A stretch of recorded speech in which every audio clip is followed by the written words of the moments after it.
यहाँ पे देखो जो भी लेक्चर होंगे वो मैं रिकॉर्ड भी करूंगा और यूट्यूब पे डाल दूंगा, तो इन केस कुछ नेटवर्क प्रॉब्लम वगैरह हुआ आपको तो आप वो रेफर कर सकते हो ना। तो अब देखो मैं नेक्स्ट पॉइंट स्टार्ट कर रहा हूँ कि हमें पढ़ना कैसे है ना। ये इंपॉर्टेंट पॉइंट है, क्योंकि जेई के स्टडी में बहुत ज्यादा आप मेहनत कर रहे हो इससे सिलेक्शन होगा ऐसा नहीं है, या फिर पढ़ाई नहीं कर रहे हो बहुत इंटेलिजेंट हो तो हो जाएगा, तो भी नहीं है ना। जेई के एग्जाम में आपको एक प्रॉपर वे में पढ़ना पड़ेगा। 3-4 घंटे अगर आप डेली पढ़ते हो इतना सफिशियंट होता है ना। 3-4 घंटे स्टार्टिंग डेज में, बाद में 4 to 5 आवर कर लोगे कुछ टाइम लास्ट में तो चलता है। ठीक है, सबको आवाज क्लियर आ रही है ना?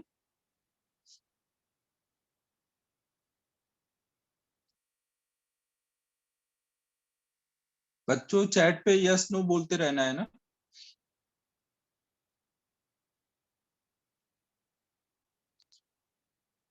तो अब देखो हम लोग ये सबसे पहला पॉइंट स्टार्ट कर रहे हैं कि हमें स्टडी कैसे करना है ना।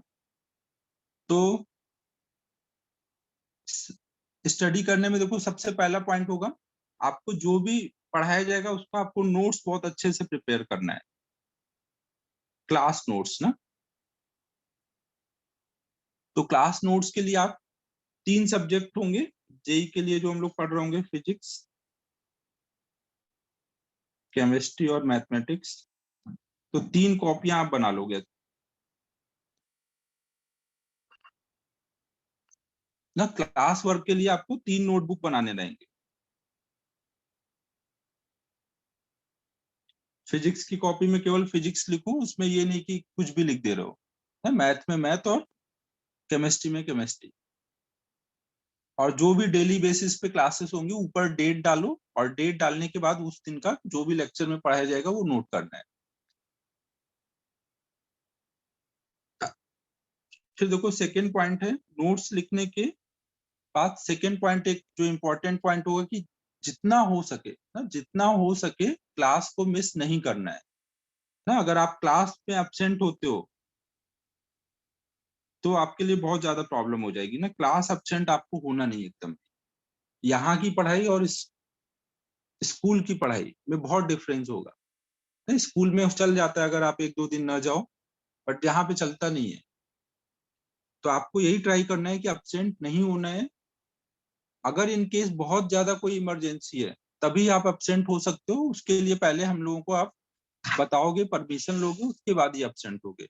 अगर हमें बता के आप परमिशन लेके एब्सेंट होते हो, कोई बहुत ज्यादा बीमार हो गए, घर में कुछ इमरजेंसी है तो चलता है। अब ये नहीं होना चाहिए कि आप जा रहे हो शादी कराने ना, शादी कराना और घूमने फिरने जा रहे हो, ये सब पे फिर नहीं कुछ भी हम लोग हेल्प कर पाएंगे।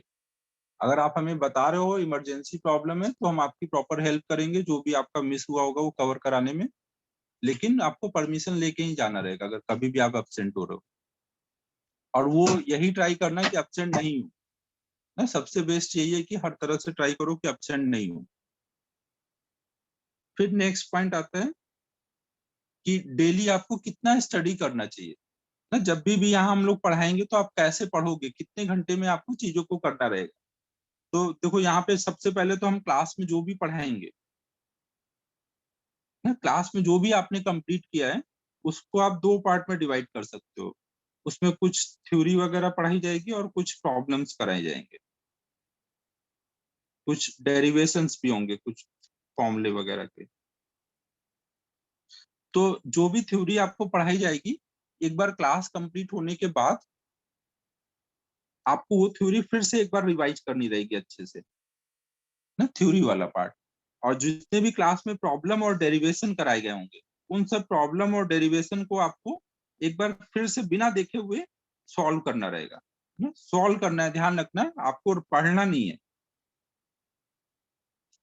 ना। पढ़ने से कभी भी प्रॉब्लम या डेरिवेशन में आपको कोई फायदा नहीं होगा ना। पढ़ोगे तो लगेगा बहुत ईजी है, लेकिन जब सॉल्व करने जाओगे तो आपको कुछ समझ नहीं आएगा क्या हो रहा है। हमेशा आपको जो भी क्लास में कराया गया है एक बार खुद से सॉल्व करके जरूर से देख लेना है। ठीक है, समझ आ रहा है?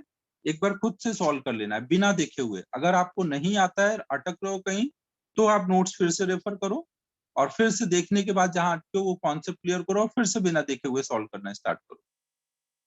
ये बात क्लियर है सबको? डेली क्लास का अगर आपने ये काम रिवाइज किया अच्छे से, तो आपका 90% काम तो ऐसे ही हो जाएगा। अगर आपने क्लास की 100% कॉन्सेप्ट क्लियर कर ली, तो आपका बहुत सारा काम हो जाएगा। क्लास के जो भी पढ़ाया गया वो आपको 100% समझ आना चाहिए।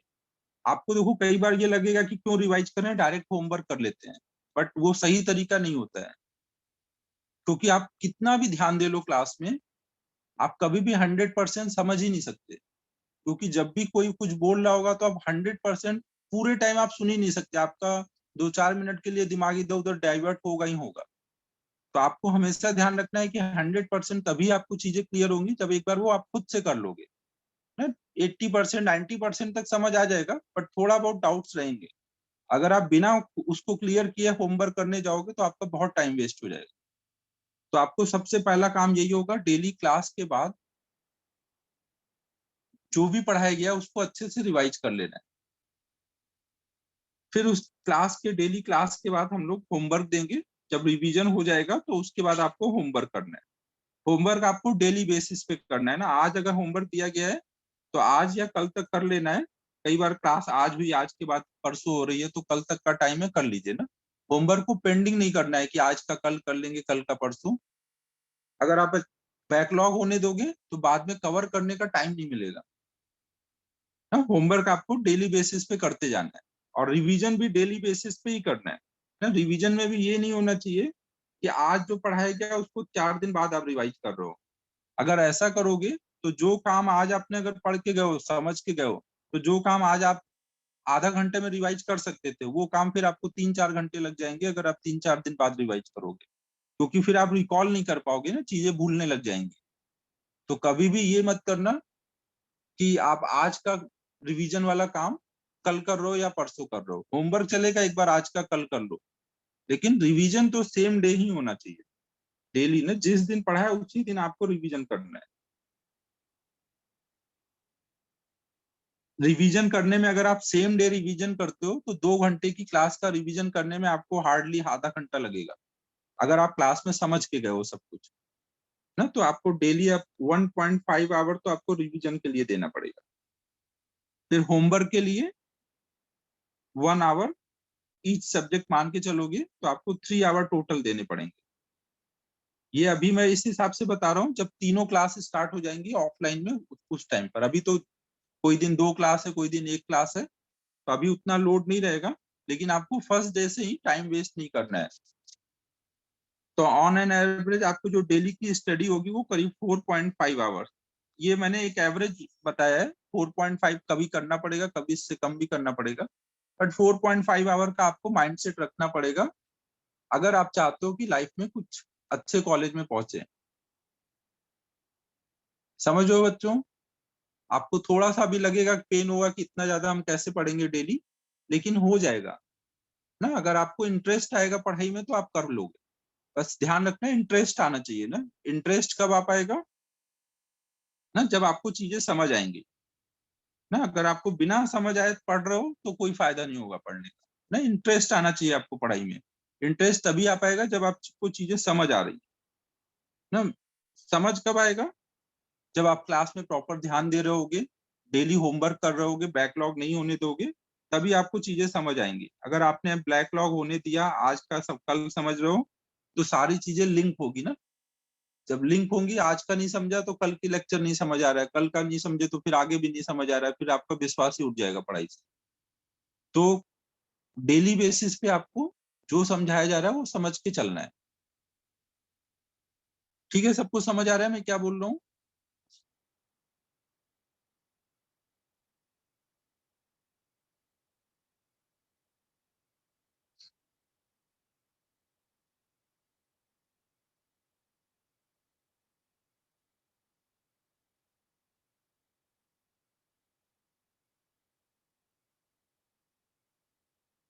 चैट जो भी करना है सब हमें चैट टू एवरीवन करना है ना, प्राइवेट चैट नहीं करना है। ताकि सबको क्लियर रहे कि कोई क्या बोल रहा है, मैं रिप्लाई कर रहा हूँ तो क्या रिप्लाई कर रहा हूँ। कई बार प्राइवेट चैट का रिप्लाई करना डिफिकल्ट हो जाता है ना।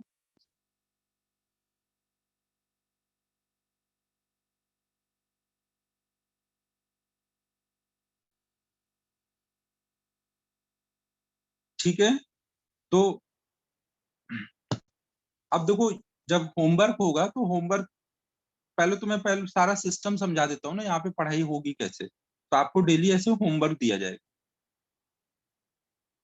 ना। अब ये होमवर्क आपको कहाँ से दिया जाएगा, तो आपको एक मॉड्यूल दिया जाएगा। हर सब्जेक्ट में आपको 6 मॉड्यूल दिए जाएंगे। 6 मॉड्यूल फिजिक्स में होंगे, 6 केमिस्ट्री में और 6 मैथ में। ये 6 मॉड्यूल में से 3 मॉड्यूल इनका 11th की क्लास का होगा और 3 मॉड्यूल 12th की क्लास का होगा। टोटल 6 मॉड्यूल फिजिक्स में होंगे, 6 मॉड्यूल केमिस्ट्री में और 6 मॉड्यूल मैथमेटिक्स में होंगे। 3 11th के और 3 12th। ठीक है, तो आपको ये मॉड्यूल ही अच्छे से कवर करना है ना। आपको ये ध्यान रखना है कि अगर आपको जेई में सिलेक्शन चाहिए तो आपको बस मॉड्यूल अच्छे से कर लेना है ना। मॉड्यूल आपको बहुत अच्छा डिजाइन है, अगर आप वो कंप्लीट कर लेते हो अच्छे से तो आपको जेई में आप 100% मान के चल सकते हो कि आपको सेलेक्ट हो जाओगे। अब देखो, ये जो मॉड्यूल होगा, मॉड्यूल को हमने 3 पार्ट में डिवाइड किया हुआ है ना। 3 पार्ट क्या क्या होंगे? एक तो इसमें theory and in text exercise होगा, फिर एक्सरसाइज होगा, फिर जेई के प्रीवियस ईयर प्रॉब्लम होंगे।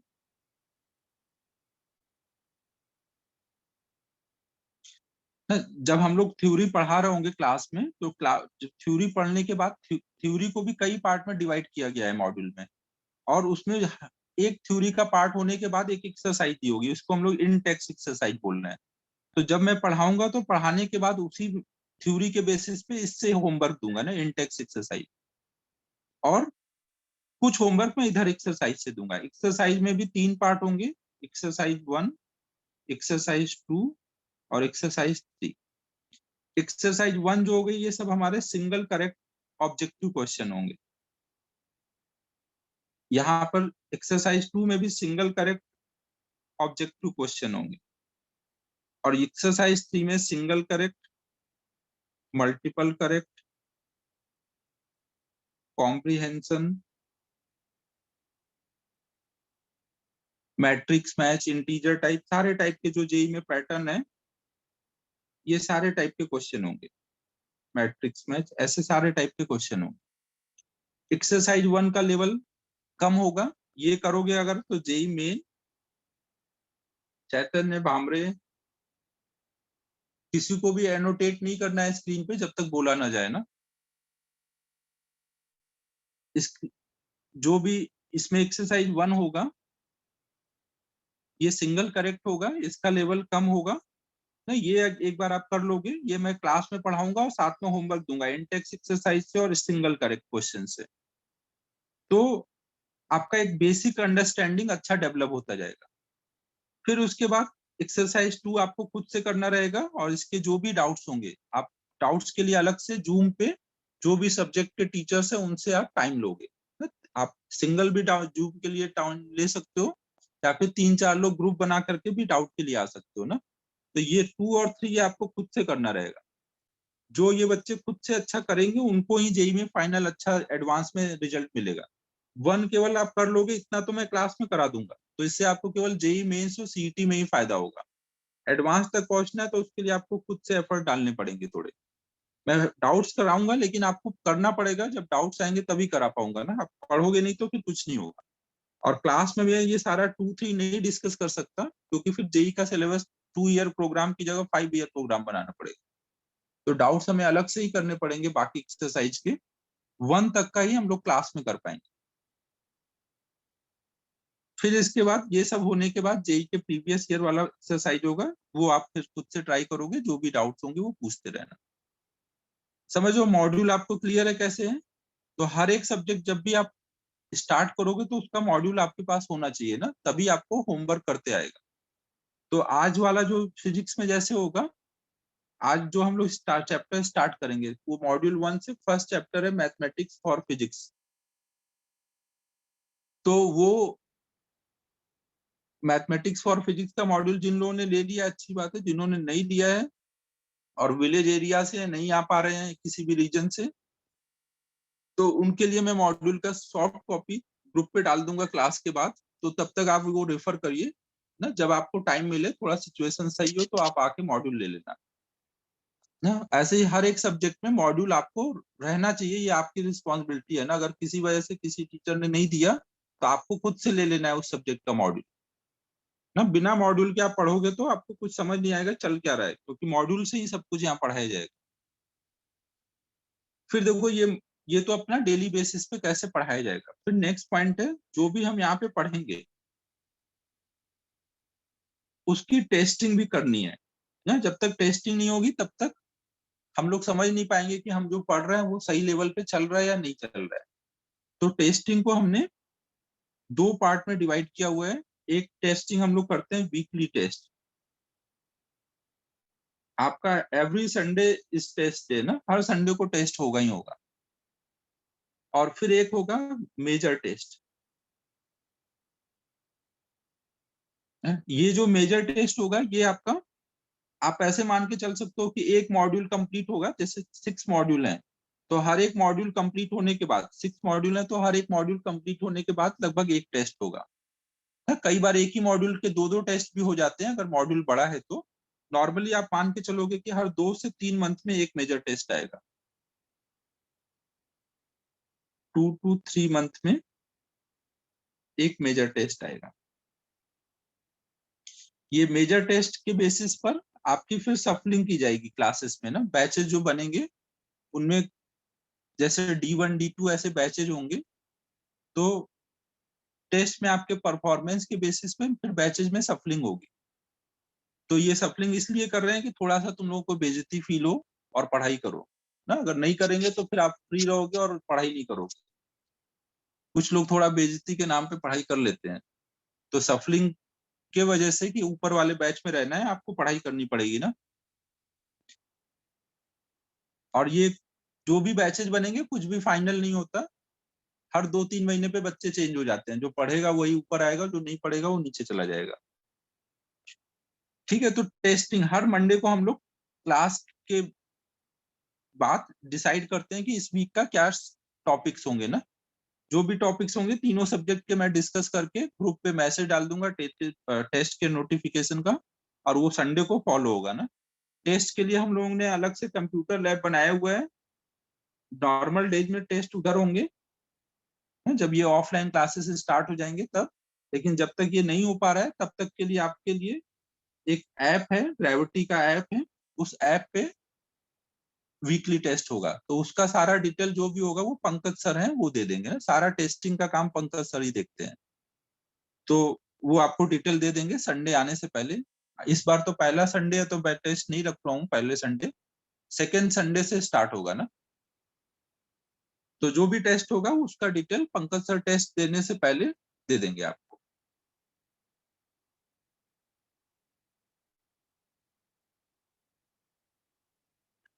फिर देखो यहाँ पर और भी कुछ कुछ पॉइंट्स हैं जो नॉर्मली आप पढ़ाई के टाइम पे मिस्टेक्स कर सकते हो, इसलिए वो हम लोग थोड़ा सा डिस्कस करते हैं। जैसे जब भी आप स्टडी करो तो स्टडी में हमेशा ध्यान रखो कि कभी भी बेड पे लेट के नहीं पढ़ो ना। बेड पे लेट के पढ़ने से कभी भी कॉन्सेप्ट अच्छे से क्लियर नहीं होगा। हमेशा प्रॉपर टेबल चेयर यूज करो पढ़ाई के लिए ना। ये नहीं होना चाहिए कि आराम से बेड पे लेटे हुए हैं, एक हाथ से मोबाइल देख रहे हैं, अच्छा लेक्चर चल रहा है, मजा आ रहा है ना। ये नहीं होना चाहिए ना। प्रॉपर आपको टेबल चेयर बैठ के वहां पे आप जो भी वीडियो लेक्चर अभी चल रहा है वो देखो, और उसको नोट भी करते चलना है ना, जो भी यहाँ पे पढ़ाया जाएगा। यहाँ पे ये ध्यान रखना, बोर्ड पे मैं एक टिक भी लगाऊं तो आपको वो टिक भी नोट कर लेना है ना। कोई दिमाग नहीं लगाना है कि बोर्ड पे जो लिखा हुआ है उसमें से मैं क्या लिखूं क्या छोड़ दूं ना। बोर्ड पे जो भी लिखा जाएगा सब लिख लेना है। तो आज फिजिक्स का जो भी क्लास पहला चल रहा है तो फिजिक्स की जो भी आप नोटबुक बनाओगे उसमें ये सब कुछ अच्छे से लिख लोगे। आज की तो क्लास का ये जो भी पढ़ाया जा रहा है मैं ये सब पीडीएफ बना के ग्रुप पे डाल दूंगा। नॉर्मली मैं डेली क्लास का बना के डाल दूंगा, लेकिन आपको अपना नोटबुक में सब नोट करते जाना है अच्छे से। क्लास में ही बीच बीच में मैं टाइम दूंगा नोट करने के लिए। जो भी बोर्ड पे लिखूंगा वो आपको टाइम देता जाऊंगा नोट करने के लिए। और किसी वजह से किसी का मिस हुआ तो मैं पीडीएफ भी ग्रुप पे डालूंगा। लेकिन ये सब पीडीएफ वगैरह जब तक ऑनलाइन क्लास चल रही है तब तक ही हो पाएगा ना। नहीं तो प्रॉपर फिर बाद में जब क्लासेस चलेंगी तो बोर्ड पे लिखा जाएगा, वो आपको डेली बेसिस पे अच्छे से लिखते जाना है। तो हमेशा टेबल चेयर यूज करो पढ़ाई के लिए ना, कभी भी लेट के पढ़ाई नहीं करना। दूसरा, स्टडी डेली होनी चाहिए ना, आज नहीं कल कर लेते हैं, ये सब नहीं होना चाहिए। मोबाइल और टीवी आपको अवॉइड करना है ना। आपको लगता है कि नहीं थोड़ा बहुत माइंड फ्रेश करने के लिए हम लोग यूज कर लेते हैं, बट वो सही चीज है नहीं। आपको कब टाइम आपका वेस्ट हो जाएगा आपको पता नहीं चलेगा। मोबाइल तो अभी आप अवॉइड नहीं कर पाओगे क्योंकि मोबाइल या लैपटॉप पे ही क्लास चल रहा है, बट टीवी को आपको अवॉइड करना पड़ेगा 2 साल के लिए ना। आपको लगेगा कि यार जिंदगी में कुछ बचा ही नहीं है फिर, बट 2 साल के लिए आपको थोड़ा सा पढ़ाई में इंटरेस्ट को खोजना पड़ेगा, जो टीवी में खोजते रहते हो। एक बार पढ़ाई में इंटरेस्ट आ गया तो आपको टीवी की कोई जरूरत नहीं है ना। और जब भी आप डेली बेसिस पे पढ़ाई कर रहे हो तो इंटरटेनमेंट के लिए आप अगर कुछ भी करते हो तो कोई स्पोर्ट्स यूज करो जिसमें फिजिकल एक्टिविटी हो ना। आप डेली 1 घंटे खेल लो भी, अभी तो नहीं बाहर जा पाओगे लेकिन 1 घंटे डेली खेलना ये बहुत मस्त है ना। इसको लाइटली नहीं लेना है कि आप खेल ही नहीं रहे हो केवल पढ़ाई कर रहे हो। 1 घंटा डेली सबको खेलना चाहिए, और ऐसा खेल जिसमें थोड़ा फिजिकल एक्टिविटी हो। नॉर्मली टेबल टेनिस खेल सकते हो, बैडमिंटन खेल सकते हो, टेनिस खेल सकते हो, साइकिलिंग कर सकते हो। कोई ऐसा गेम जिसमें चोट लगने के चांसेस कम हो। जितना हो सके फुटबॉल को अवॉइड करना है ना। हर साल 2-3 बच्चे पैर तोड़ लेते हैं, हाथ तोड़ लेते हैं फुटबॉल खेल के, तो इसलिए मैं फुटबॉल स्ट्रिक्टली अब बोलूंगा कि नहीं खेलना है। क्रिकेट भी नहीं खेलो, क्रिकेट में भी उतना कोई बहुत फायदा नहीं होता है। फिर भी अगर आपके घर में ही उधर कुछ है ऐसा खेलने का तो 1 घंटे के लिए खेल सकते हो। ये नहीं करो कि टीम बना के जा रहे हो क्रिकेट खेलने और फिर 3-3 4-4 घंटे गेम ही खेल रहे हो। ठीक है बच्चों, समझ रहे हो। स्टडी अच्छी आप तभी कर पाओगे जब आप थोड़ा खेलोगे ना। स्पोर्ट्स आपके लिए बहुत मस्त है ना। बाद में मैं पीटीएम के टाइम में पूछूंगा ना मैं कि क्या स्पोर्ट्स खेल रहे हो, क्या शेड्यूल फॉलो हो रहा है। तो ये होना चाहिए ना। कुछ भी नहीं कर पा रहे हो तो 1 घंटे वॉक करके आओ। अगर अभी बाहर वॉक करने नहीं जा पा रहे हो तो घर में ही वॉक करो, लेकिन 1 घंटे वॉक होना चाहिए ना। थोड़ी फिजिकल एक्टिविटी होगी तभी माइंड अच्छे से फ्रेश रहेगा, और आप अच्छे से सोच पाओगे चीजों पे ना जो हम लोग पढ़ रहे हैं।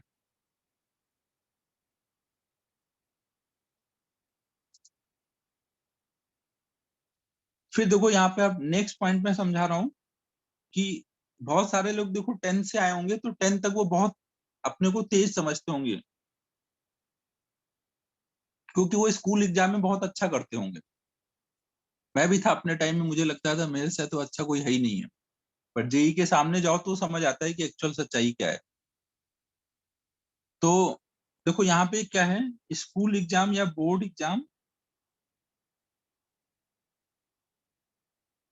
और जेई के एग्जाम में जो भी कॉम्पिटिटिव एग्जाम है इनमें बहुत डिफरेंस होता है।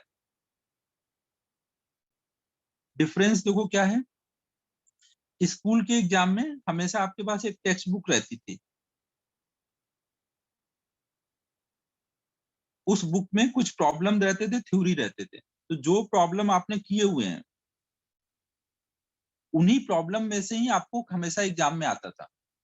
होता था कि नहीं ऐसा। क्या स्कूल एग्जाम में कोई ऐसा क्वेश्चन आता था जो आप पहले से नहीं किए हुए होते थे। क्लास में आपको पढ़ाया जाता था, जो भी टेक्स्ट बुक था उससे क्वेश्चंस करने को दिए जाते होंगे और बाद में वो वही आता होगा ना आपके एग्जाम में। ऐसा कभी नहीं हुआ होगा कि आपको कुछ अलग पूछा जाए, नहीं तो आप शोर मचा दोगे आउट ऑफ सिलेबस आ गया, ये तो कर ही नहीं सकते थे। तो यहीं पर आपके लिए फायदा हो जाता था। जो बच्चे एक बार टेक्स्ट बुक सॉल्व कर लिया, प्रॉब्लम पढ़ रखा है, अब उन्होंने कई बार प्रॉब्लम सॉल्व करके समझ के किया होता था, कई बार उन्होंने कई बार उसको बस सॉल्व कर दिया, भले वो समझा नहीं तो याद हो गई ये चीजें। आप एग्जाम में आएंगे तो आप कर ही दोगे उसको। ऐसा बहुत कम चांस होगा कि उसको एग्जाम में आने पे ना करो ना, क्योंकि एक बार अगर आपने कर रखा है और वही चीज पूछी जाए तो बहुत ही ज्यादा टैलेंट लगेगा कि आप ना कर पाओ। नॉर्मल टैलेंट वाले लोग तो कर ही देंगे उसको। तो बोर्ड एग्जाम या स्कूल एग्जाम में यही होता है, जो आपने पढ़ रखा है उससे ही पूछा जाएगा। तो बस आप क्या एफर्ट डालते थे कि भाई एक बार अच्छे से पढ़ लिया जाए जो भी आपके बुक्स में है। अब जेई एग्जाम में यहीं पे सब कुछ चेंज हो जाता है। जेई एग्जाम में आपने जो भी प्रॉब्लम लगा के गए वो कभी आएगा ही नहीं ना, जो भी प्रॉब्लम आप देखोगे वो न्यू प्रॉब्लम होगा।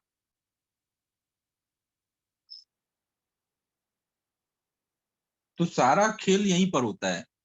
अब आपको लगेगा यार मैंने तो किया ही नहीं है, जब खुद से सॉल्व पहले से कर ही नहीं रखा है तो अब उसको कैसे सॉल्व करोगे? तो अब उसको आप तभी सॉल्व कर पाओगे जब आपका कॉन्सेप्ट क्लियर होगा। कॉन्सेप्ट क्लियर होने के बाद आपने उस कॉन्सेप्ट पे कितना क्वेश्चन सॉल्व करने की प्रैक्टिस की है ना, कॉन्सेप्ट पे एप्लीकेशन पे आपने पार्ट ध्यान दिया है कि नहीं। ठीक है, अगर आपके कॉन्सेप्ट क्लियर है और आपने एप्लीकेशन पे अच्छे से ध्यान दिया है, कॉन्सेप्ट को अप्लाई करना सीखा है, तभी आप ये जेई के एग्जाम में क्रैक कर पाओगे। क्योंकि जेई के एग्जाम में न्यू प्रॉब्लम आने हैं। मैं कितने भी मॉड्यूल सॉल्व करा दूं, एचसी वर्मा सॉल्व करा दूं, कितनी भी बुक सॉल्व करा दूं, कभी भी कोई प्रॉब्लम एग्जाम में आएगा नहीं। कॉन्सेप्ट आएंगे ना, उसी टाइप के प्रॉब्लम का कॉन्सेप्ट आएगा। डिफरेंस समझ आ रहा है? तो जो बोर्ड एग्जाम में हो सकता है 98 99% लाते हो बच्चे, लेकिन उनको खुद नहीं पता कि वो क्यों ला रहे हैं, वो हो सकता है रट के ला रहे हो सकता है उन्होंने समझ के किया है। लेकिन जब यहाँ पर आएंगे तो वो बच्चे भी कई बार अच्छा नहीं कर पाते हैं। यहाँ पे वही बच्चे अच्छा करेंगे जो चीजों को समझ के पढ़ रहे हैं, और समझ के पढ़ने के बाद उसको अप्लाई करना भी सीख रहे हैं। ठीक है, समझ लो। मैं एक एग्जांपल देता हूँ कि कैसे क्वेश्चन आएंगे बोर्ड एग्जाम में और कैसे वही सेम कॉन्सेप्ट से क्वेश्चन आएंगे जेई में। जैसे बोर्ड एग्जाम में आपने सुना होगा न्यूटन थर्ड लॉ, सबने सुना है न्यूटन थर्ड लॉ? बताओ बच्चों, सबने न्यूटन थर्ड लॉ सुना है?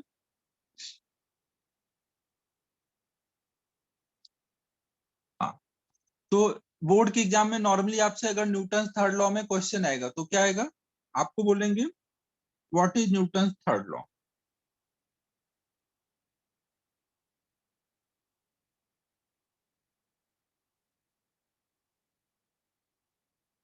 बोर्ड के एग्जाम में इस टाइप के क्वेश्चन आएंगे। तो अगर आपने एक बार पढ़ रखा है न्यूटन थर्ड लॉ, तो नॉर्मल टैलेंट वाले बच्चे तो कर ही देंगे ना, एक्स्ट्रा टैलेंटेड बच्चे ही छोड़ सकते हैं ऐसा क्वेश्चन, नहीं तो नॉर्मल लोग तो लिख ही देंगे, तो बोर्ड में नंबर तो आ ही जाएंगे। लेकिन यहीं पर जब जेई में इसी पे क्वेश्चन आएगा तो उसी को वो केवल आपसे ये नहीं जानना चाहते कि आपने थ्योरी पढ़ी है कि नहीं, जेई में वो चेक करेंगे कि आपने इसको अप्लाई करना सीखा है कि नहीं। क्योंकि अगर आप अप्लाई करना सीखे तो मतलब आपका कॉन्सेप्ट क्लियर है, अदरवाइज आपने रट रखा है। तो जेई में इसी चीज को ऐसे पूछेंगे, मान लो एक टेबल पे एक ब्लॉक रखा है, इसका वेट नीचे लग रहा होगा ना, इसका कुछ वेट होगा mg, अगर इसका मास m है तो m इंटू जी इसका वेट नीचे लग रहा होगा, और टेबल इस पे ऊपर कोई नॉर्मल फोर्स लगा रहा होगा। अब ये अगर टेबल तोड़ के नीचे नहीं जा रहा है तो n बराबर क्या होगा यहाँ पर? mg होगा। तो यहाँ पे वो पूछेंगे क्या n और mg एक्शन रिएक्शन है? यहाँ पे n एंड mg, क्या ये एक्शन रिएक्शन है? आप न्यूटन थर्ड लॉ में पढ़ोगे ना कि for every action there is equal and opposite reaction, है कि नहीं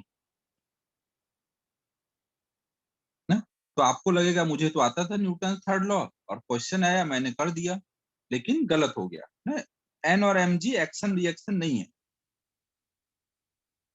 देख लो, एकदम छोटी सी चीज आपसे पूछी गई, एकदम सिंपल सा कॉन्सेप्ट। जेई में देखो क्या है, लोगों ने मिसकंसेप्शन बना रखा है कि बहुत टफ चीजें पूछी जाती हैं, ऐसा एकदम भी नहीं है।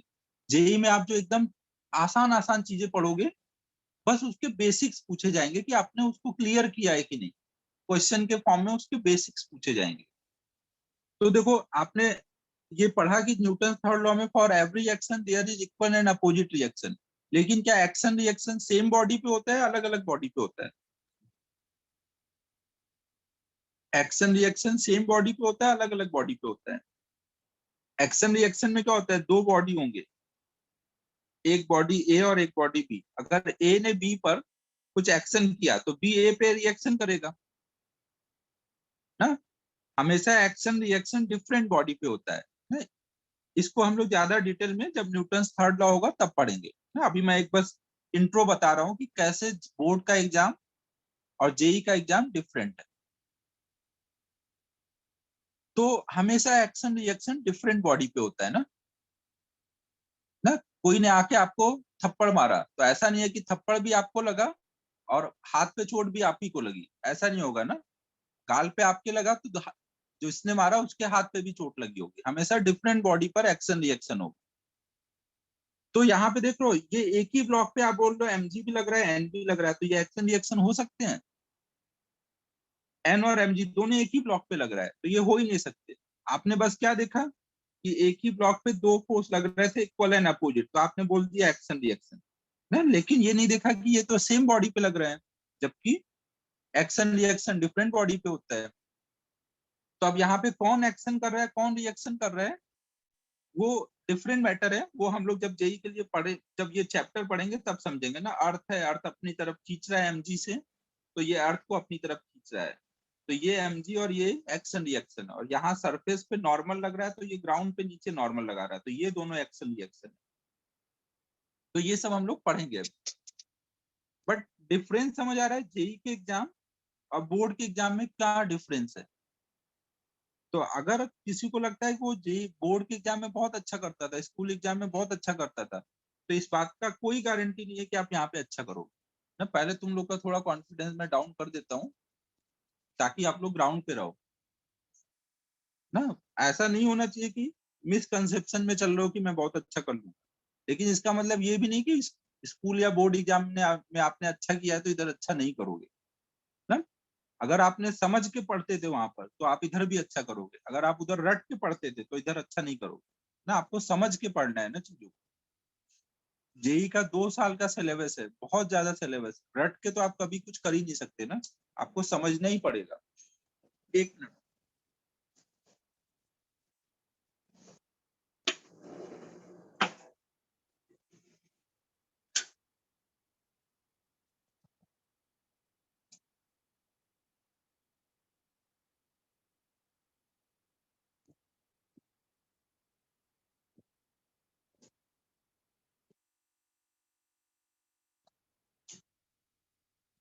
ठीक है बच्चों, तो यहाँ तक आपको क्लियर हुआ कि आप जो एग्जाम की तैयारी करने जा रहे हो उस एग्जाम में और अभी तक जिस एग्जाम की तैयारी करते थे दोनों में डिफरेंस क्या है।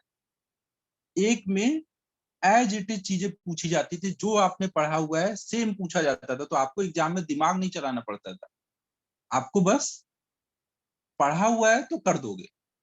लेकिन जेई में क्या है, आपने पढ़ा हुआ है तो उस 2 घंटे के एग्जाम में आपको दिमाग चला के उसको अप्लाई करना है। अब आप दिमाग चला पाए 2 घंटे में तो आप सेलेक्ट हो जाओगे, नहीं चला पाए तो आप नहीं होगे। तो ये जेई के एग्जाम में क्या इंपॉर्टेंट है, कॉन्सेप्ट आना चाहिए और कॉन्सेप्ट को अप्लाई करना आना चाहिए। यहाँ पे आपने देखा, आपने कॉन्सेप्ट पहले तो पता था कि भाई एक्शन रिएक्शन ये सब पहले पता होना चाहिए, फिर उसको हमने अप्लाई किया कि एन और एमजी एक ही बॉडी पे लग रहे हैं तो ये अपना हो नहीं सकता, तब जाके प्रॉब्लम सॉल्व होगी।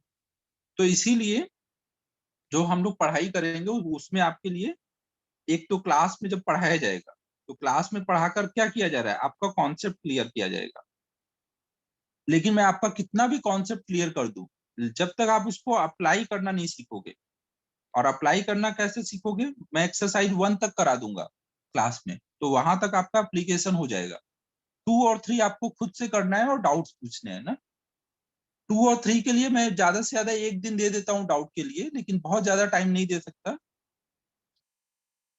तो एप्लीकेशन वाला पार्ट तभी आएगा जब आप एक्सरसाइज सॉल्व करोगे ना। जितने भी एक्सरसाइज है मॉड्यूल में, अगर जेई एडवांस का टारगेट है आपका तो आप एक्सरसाइज 3 तक कंप्लीट करो। अगर जेई मेन का टारगेट है तो 1 कर लो, 2 जितना हो पाए कर लो, 1 भी कर लोगे तो हो जाएगा ना। लेकिन मैं अभी से किसी को ये नहीं बोलता कि आप जेई मेन पे ही फोकस करो, जेई एडवांस पे नहीं, क्योंकि मैंने कितने बच्चे देखे हैं जो शुरू में एकदम लगता है कि वीक बच्चे हैं नहीं कर पाएंगे, लेकिन धीमे धीमे पढ़ते पढ़ते वो बहुत अच्छा करने लग जाते हैं ना। क्योंकि अभी तक जो स्टडी रहती है 10th तक की वो रटने की रहती है, तो बहुत सारे बच्चे उतना रट नहीं पाते हैं तो वो उतना अच्छा नहीं करते हैं। लेकिन जब समझने का आता है और उन्होंने एक बार ट्रिक समझ गए कि समझने को समझ के पढ़ते कैसे हैं, तो बहुत सारे एकदम सिंपल से बच्चे बहुत अच्छा करते हैं। तो इसलिए मैं अभी से किसी को डीमोटिवेट नहीं करने वाला कि आपको बोलूं कि नहीं आप जेई में ही नहीं पढ़ो ना। मेरे हिसाब से अभी सारे बच्चे जेई एडवांस कर सकते हैं, कोई भी यहाँ पे वीक नहीं है, कोई भी बहुत तेज नहीं है ना, कोई भी अपने को अंडर एस्टिमेट नहीं करेगा और कोई भी बहुत ज्यादा कॉन्फिडेंस में नहीं रहेगा ना। जेई का एग्जाम अलग है, आपको डेली जो 3-4 घंटे पढ़ेगा और समझ के पढ़ेगा वो 100% जेई निकालेगा। वो एक एवरेज बच्चा ही मोस्टली जेई निकालता है। इंटेलिजेंट बच्चे जो सीरियस होते हैं वही अच्छा करते हैं, जो सीरियस नहीं होते फिर वो नहीं करते हैं अच्छा। तो अगर आप 3-4 घंटे डेली पढ़ने के लिए रेडी हो तो आप 100% मान के चल सकते हो कि आप जेई में बहुत अच्छा करोगे। और एक बार आईआईटी जैसे अच्छे कॉलेज में पहुंच जाओगे तो वहां लाइफ बहुत सही रहती है। तो उसको ड्रीम बनाओ और 3-4 घंटे डेली पढ़ने का ट्राई करो। और कोई भी खुद को ये नहीं सोचेगा कि मैं कर नहीं सकता ना, सारे बच्चे कर सकते हैं, बस आपको उसके लिए एफर्ट्स डालने पड़ेंगे ना। कई बार आपको हो सकता है एक्सरसाइज सॉल्विंग में दिक्कत है ना, एक्सरसाइज सॉल्विंग में अगर दिक्कत आ रही है तो इसका मतलब ये नहीं कि आप एक्सरसाइज छोड़ दोगे ना, आप उसके लिए तरीके खोजोगे कि मैं कैसे इसको सॉल्व करूं। हो सकता है वो एक्सरसाइज सॉल्व करने में दिक्कत आ रही है तो उससे कोई इजी एक्सरसाइज पहले कर लो, ताकि आप थोड़े से अप्लाई करना सीख जाओ इजी क्वेश्चन में, फिर उसके बाद वो वाला करो। तो जिसको भी दिक्कत आएगी कभी भी छोड़ना नहीं ना, आप उससे डिस्कस करना, तो मैं कुछ ना कुछ रास्ता बताऊंगा कि आप इसको कैसे कर सकते हो ना। कभी भी आपको गिव अप नहीं करना है ना, हर बच्चा कर सकता है, बस उसका रास्ता हो सकता है थोड़ा सा डिफरेंट हो। और जो भी 3-4 घंटे पढ़ता है मेरे हिसाब से वो कर सकता है। आईक्यू लेवल पे मैं ज्यादा फोकस करता नहीं हूँ, एवरेज माइंड वाला हर बच्चा कर सकता है और एवरेज माइंड सबके पास रहता है। मैं बहुत सारे बच्चे जो मेरे पढ़ाए हुए हैं और अभी आईआईटी में हैं वो टाइम टू टाइम आते रहते हैं ना, तो मैं कई सारे बच्चों को तुम लोगों से मिलवाऊंगा जो खुद बताएंगे कि वो पहले एकदम डफर थे, कुछ नहीं आता था और बाद में उन्होंने जेई निकाल दिया। तो ऐसे बच्चों को देख करके आप समझ सकते हो कि कोई भी बच्चा कर सकता है। बाकी अच्छे बच्चे हैं और डेली पढ़ाई कर रहे हो तो आप करोगे ही करोगे, बट डेली पढ़ाई करनी पड़ेगी ना, कितने भी इंटेलिजेंट हो पढ़ नहीं रहे हो तो कुछ नहीं होगा। ठीक है बच्चों, यहाँ तक क्लियर है सबको? ये जो भी मैंने लिखा है ये आपको लिख के रखना है ना कि यानी क्या क्या पॉइंट्स आपको बताए हुए हैं। ये अक्सर टाइम टू टाइम आपको इन चीजों को रिवाइज करना पड़ेगा। हर कुछ दिन पे आप अपना एक रास्ता बनाने लग जाओगे पढ़ाई का ना। गलत ट्रैक पे जाके आप कितना भी ज्यादा देर पढ़ाई कर लो उससे फायदा कम होगा।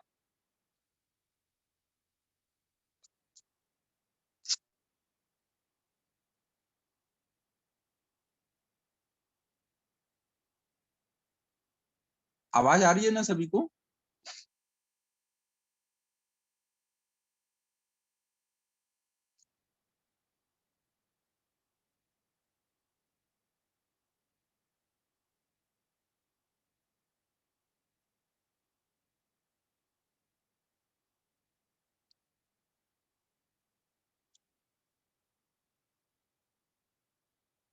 ठीक है, ओके। अब देखो नेक्स्ट पॉइंट एक हम लोग और समझने जा रहे हैं। देखो जो जेई मेन होता है, सीईटी होता है, ये तो एक इजी वाले एग्जाम होते हैं। सीईटी तो बोर्ड टाइप ही होता है, मतलब उसमें एज इट इज ही क्वेश्चन आएंगे, आपने पढ़े होंगे और वैसे ही क्वेश्चन आएगा। तो सीईटी में तो आप अच्छा कर ही लोगे, जो भी यहाँ पे जेई के लिए तैयारी कर रहे होते हैं। एक्सरसाइज 1 कर लिया मतलब सीईटी तो आप फोड़ दोगे और जेई मेन भी अच्छा कर दोगे। 2-3 करोगे तब जाके एडवांस होता है। तो देखो जेई जैसा एग्जाम एडवांस की बात करो ना, मेंस और सीईटी की नहीं, वो तो आप लोग कर ही लोगे, अगर जितना मैं बोल रहा हूँ आप उतना फॉलो करते हो तो आपको कभी दिक्कत नहीं आएगी सीईटी और मेन के। जेई एडवांस के लिए देखो यहाँ पर अब आपको मैं एक बहुत इंपॉर्टेंट पॉइंट बता रहा हूँ। वो इंपॉर्टेंट पॉइंट क्या है, जेई में अगर आपको सेलेक्ट होना है और एक अच्छी रैंक चाहिए ना, एक अच्छी रैंक से सेलेक्ट होना है, इसको आप ऐसे बोल सकते हो। तो मैं ऐसे बोल सकता हूँ, सेलेक्ट होना, एक रिस्पेक्टेड रैंक। रिस्पेक्टेड रैंक मतलब ये नहीं कि अब 20,000 रैंक आ रही है जेई में और आप सेलेक्ट हो रहे हो तो उसका कोई फायदा नहीं हुआ। कम से कम रिस्पेक्टेड रैंक मतलब अंडर 5-6 थाउजेंड है तो आप एक रिस्पेक्टेड रैंक ला रहे हो। और एक होता है वेरी गुड रैंक।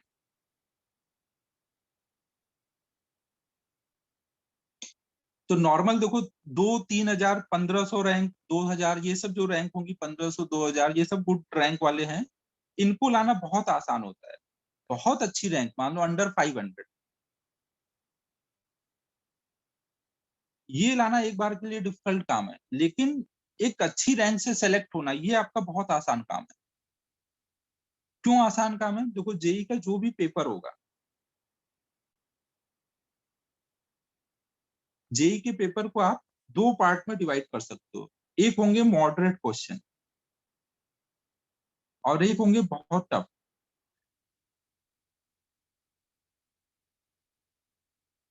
बहुत टफ क्वेश्चन होंगे। तो देखो जो मॉडरेट क्वेश्चन होंगे, ये अगर आपने सॉल्व कर लिया तो आप आराम से सेलेक्ट हो जाओगे, और मॉडरेट के साथ साथ जो टफ क्वेश्चन भी बनाएंगे वो फिर अच्छी रैंक से सेलेक्ट होंगे। हर पेपर में अगर मान लो 20 क्वेश्चन है, तो 20 क्वेश्चन में ऐसा कभी नहीं होता कि 20 की 20 बहुत टफ है, ऐसा कभी नहीं होता ना। 20 में से 10 से 12 क्वेश्चन तो मॉडरेट ही होते हैं ना, 5-6 ही वहां पर ऐसे होंगे जो टफ वाले होंगे। अब देखो ज्यादातर बच्चे सेलेक्ट क्यों नहीं होते हैं? क्योंकि उनका सारा फोकस ये, उनको यही क्वेश्चन दिखता है, जेई मतलब टफ है। जेई मतलब सबको क्या लगता है? Tough question. बट ऐसा है नहीं। जेई मतलब आपके बेसिक कॉन्सेप्ट क्लियर होने चाहिए, और कॉन्सेप्ट को यूज करते हुए मॉडरेट लेवल के क्वेश्चन जो है उनको सॉल्व करना आना चाहिए। जैसे ये क्वेश्चन था, ये जेई में जिन्होंने कॉन्सेप्ट क्लियर किया और क्वेश्चन सॉल्विंग किए, ये तुरंत कर देते ये क्वेश्चन। तो ये जेई के लिए मॉडरेट या इजी लेवल का क्वेश्चन है, और ऐसे क्वेश्चन बहुत बार आए होंगे। ठीक है, समझो। तो आप जो भी बच्चे सिलेक्शन केवल चाह रहे हैं, वो ये काम कर लेंगे तो आराम से सेलेक्ट हो जाएंगे। अगर आपको टफ क्वेश्चन बन जा रहा है तो बहुत अच्छी बात है, आप बहुत अच्छी रैंक लाओगे। नहीं भी बन रहा है तो कोई लोड लेने की जरूरत नहीं है ना, कि मेरे से तो जेई होगा नहीं, क्योंकि जेई क्लियर करने के लिए कभी भी ये वाला पार्ट नहीं चाहिए होता है, जेई क्लियर करने के लिए ये वाला पार्ट चाहिए होता है। समझो बच्चों, अक्सर आप कुछ दिन बाद हो सकता है कि कहो कि एक्सरसाइज 3 तो बहुत टफ होता है, मेरे से होता ही नहीं है। कोई बात नहीं, आप ट्राई करते रहो ना, जितना हो पाए कर लो, क्योंकि जेई सिलेक्शन के लिए मॉडरेट ही चाहिए। टफ अगर करने लग गए तब तो आप फिर बहुत अच्छी रैंक लेके आओ। समझो बच्चों। तो कभी भी आप टफ क्वेश्चन देख के डरना नहीं कि यार मेरा तो होगा ही नहीं जेई में ना, ऐसा नहीं है ना। टफ क्वेश्चन से रैंक अच्छी आएगी ना। मॉडरेट लेवल का अगर क्वेश्चन आप करना सीख रहे हो तो आप आराम से सेलेक्ट हो जाओ। ठीक है बच्चों, तो आज बहुत ज्ञान बांट दिया मैंने, पहली क्लास थी तो करना ही पड़ेगा। अब हम लोग आते हैं अपने एक्चुअल पढ़ाई पर। तो ये सब जो भी मैंने लिखा हुआ है, ये सब आपको लिखना है अपने क्लास नोटबुक में अच्छे से। तो मैं पीडीएफ ये डाल दूंगा ना। मोरल ऑफ द स्टोरी क्या है पूरी आज की? कि नोटबुक अच्छे से बनाना है और डेली स्टडी करना है। और ये वाला पॉइंट पे सब लोग बहुत ज्यादा फोकस करोगे, ये जो मैंने थर्ड पॉइंट लिखा हुआ है, क्योंकि कैसे पढ़ना है सब कुछ यहीं पर है ना। अगर आपने क्लास के बाद रिवीजन नहीं किया, आज आज आज जो पढ़ा है आज का आज, तो आपको दिक्कतें आनी ही आनी है। जितना आप अच्छा कर सकते हो, कभी भी उतने लेवल तक नहीं पहुंचोगे अगर आप रिवीजन नहीं कर रहे हो। रिवीजन करोगे तभी 100% चीजें क्लियर हो पाएंगी।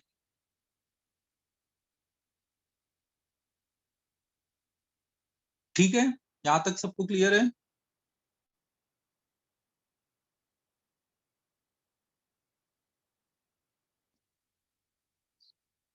और पहले से कोई नहीं मानेगा 10th तक ने आपने क्या किया था उससे आज आगे का कोई लेना देना नहीं है कि क्या होगा ना। सबको बस ये फोकस करना है कि अब आगे कैसे करोगे ना, आगे कितने घंटे आप पढ़ाई करने वाले हो और कैसे पढ़ने वाले हो। कभी भी कोई भी आपको दिक्कत लगे कि कैसे पढ़ रहा हूँ समझ नहीं आ रहा है, तो तुरंत मुझसे डिस्कस करो ना।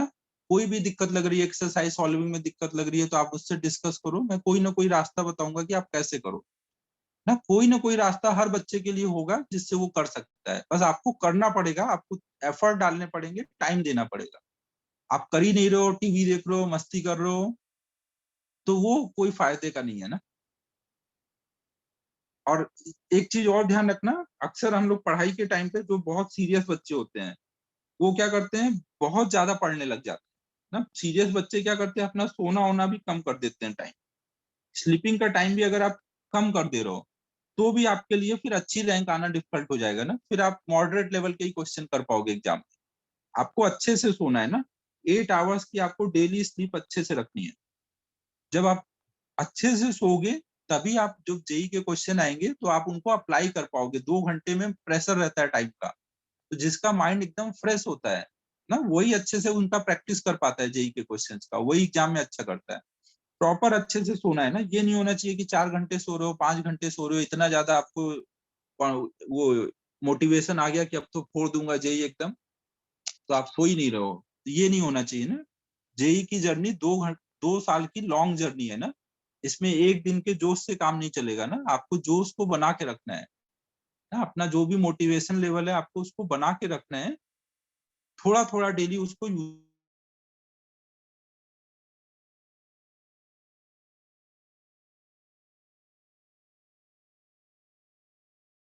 लेवल डेली चाहिए ना, एक दिन के मोटिवेशन से नहीं काम होगा। अच्छे से सोना है, 1 घंटे खेलना है, और बाकी टाइम में पढ़ाई करनी है। अगर आप इसके बाद आप बाकी ज्यादा भी पढ़ सकते हो तो कोई दिक्कत नहीं है, ज्यादा पढ़ लो, लेकिन टाइम वेस्ट नहीं होना चाहिए ना। बहुत सारे बच्चों से मैं जब बात करता हूँ कि उनका क्यों परफॉर्मेंस अच्छा नहीं है, मैं पूछता हूँ कि क्या करते हो तुम दिन में, तो वो बोलते कुछ नहीं।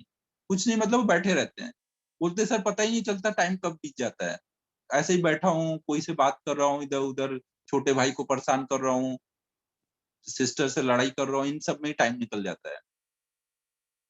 तो टाइम वेस्ट नहीं करना है ना, टाइम को यूटिलाइज करना है। सोने की वजह से कभी आपका टाइम वेस्ट नहीं होता ना, वो यूटिलाइज है, वो कहीं ना कहीं आपके लिए काम कर रहा है।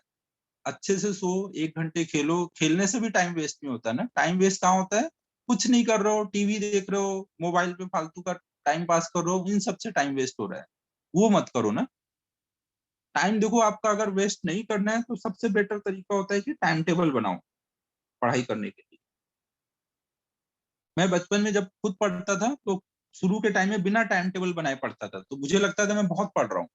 फिर मैंने जब एक बार टाइम टेबल में लिखना स्टार्ट किया कि मैं कितनी देर पढ़ रहा हूँ, तो मुझे समझ आया कि मैं काफी टाइम वेस्ट करता हूँ ना। अगर आप टाइम टेबल बना के पढ़ोगे ना, आपके पास जो भी टाइम हो ना, जितने घंटे सोना है प्रॉपर लिख लो है। एकदम स्ट्रिक्ट टाइम टेबल नहीं बनाना ना, एकदम रिलैक्स टाइम टेबल बनाना जो आपसे डेली फॉलो हो। ये नहीं होना चाहिए कि एक एक सेकंड का हिसाब लिख दिया टाइम टेबल में, फिर फॉलो हो ही नहीं पा रहा है ना। आपको एक रिलैक्स टाइम टेबल बनाना चाहिए, जिसमें आप कितने घंटे सोने वाले हो, कब से कब सोने वाले हो वो लिखो, कब जगोगे, जगने के बाद कितनी देर बाद पढ़ाई के लिए स्टार्ट करोगे, कितने घंटे पढ़ोगे, कितनी घंटे ब्रेक लोगे, कब खाना खाओगे, ये एकदम लिखो आप अच्छे से ना। और शुरू में 3-4 घंटा ही पढ़ाई के लिए टाइम निकालो। अगर कोई ज्यादा निकाल सकता है तो अच्छी बात है, बट ऐसा नहीं होना चाहिए कि यार आप एकदम परेशान हो जा रहे हो पढ़ते पढ़ते ना, ये कभी नहीं होना चाहिए। आपको मजा आना चाहिए, अगर मजा आ रहा है तो और ज्यादा पढ़ो आप, लेकिन जबरदस्ती नहीं होनी चाहिए। इंटरेस्ट आना चाहिए ना, समझ आना चाहिए, तभी पढ़ाई कर पाओगे आप ज्यादा। एक टाइम टेबल बनाओगे और उसको फॉलो करोगे तो आपका टाइम वेस्ट नहीं होगा। टाइम टेबल बनाने के बाद आप मुझसे भी डिस्कस कर सकते हो, अगर टाइम टेबल में आपको कोई कंफ्यूजन है तो बना के आप मुझे भी सेंड कर सकते हो। हम लोग एक बार डिस्कस कर सकते हैं कि इसमें कहाँ पे क्या हो सकता है। बट हमेशा अच्छा तरीका है जो पढ़ाई करने का, वो टाइम टेबल बना के पढ़ाई करना। ठीक है बच्चों, समझ रहे हो।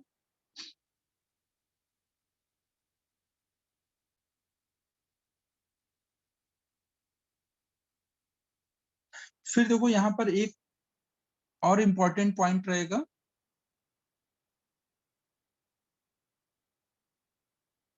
कि जेई का जो सिलेबस है वो आपको 2 साल का सिलेबस है। अब तक आपने देखो कभी भी 2 साल का सिलेबस पे कोई एग्जाम नहीं दिया है। नाइन्थ का देते थे तो नाइन्थ का पढ़ के देते थे, टेंथ का देते थे तो टेंथ का पढ़ के देते थे, उसमें भी आजकल सेमेस्टर वाइज हो गया है। तो 2 साल का इतना बड़ा कोर्स एक साथ पढ़ के एग्जाम नहीं दिया होगा, जो कि अब देना पड़ेगा। तो आपको पढ़ना है, समझना है, समझने के बाद साथ साथ आपको चीजें याद भी होनी चाहिए अगले 2 साल तक। आज जो मैं पढ़ाऊंगा ये अगले 2 साल बाद जब एग्जाम दे रहे होगे तब आपको याद होना चाहिए। तो एक नॉर्मल ह्यूमन बीइंग की जो मेमोरी होगी वो इतनी नहीं हो सकती कि आपने आज एक बार पढ़ लिया तो आपको जिंदगी भर अब 2 साल तक याद ही रहेगा, ऐसा कभी नहीं होगा ना। आज जो पढ़ा वो मुश्किल से 1 हफ्ता, 10 दिन, 15 दिन बाद आप भूल ही जाओगे। तो आपको हमेशा एक रिवीजन का प्लानिंग लेके चलना पड़ेगा ना। सब कुछ कॉन्सेप्ट क्लियर करने के बाद, एक्सरसाइज सॉल्व करने के बाद, तीसरा एक इंपॉर्टेंट पॉइंट रहेगा रिवीजन ना। अगर आपने रिवीजन नहीं किया तो चीजें आपको भूलने लग जाएंगी, और अगर भूल जाएंगी तो पढ़ने का क्या फायदा हुआ। ना एग्जाम में अगर याद ही नहीं है। रिवीजन आपको अच्छे से करना पड़ेगा। तो रिवीजन के लिए हमेशा आप क्या करोगे, एक तो देखो क्लास नोटबुक तो आप बना ही रहे हो। क्लास नोटबुक आप डेली नहीं पढ़ सकते ना। 2 साल का अगर बहुत ज्यादा सिलेबस हो गया तो आप उस पूरे सिलेबस को आप एक दिन में तो नहीं पढ़ सकते। उसको पढ़ने के लिए टाइम लगता है, हर बार 10 दिन 15 दिन पूरे नोट्स को पढ़ने में टाइम लगेगा। लेकिन आपके पास एक ऐसा चीज होना चाहिए जो आप चाहो तो एक दिन में पूरा जेई का सिलेबस रिवाइज हो जाए। तो उसके लिए आपको एक शॉर्ट नोट्स की कॉपी बनानी पड़ेगी।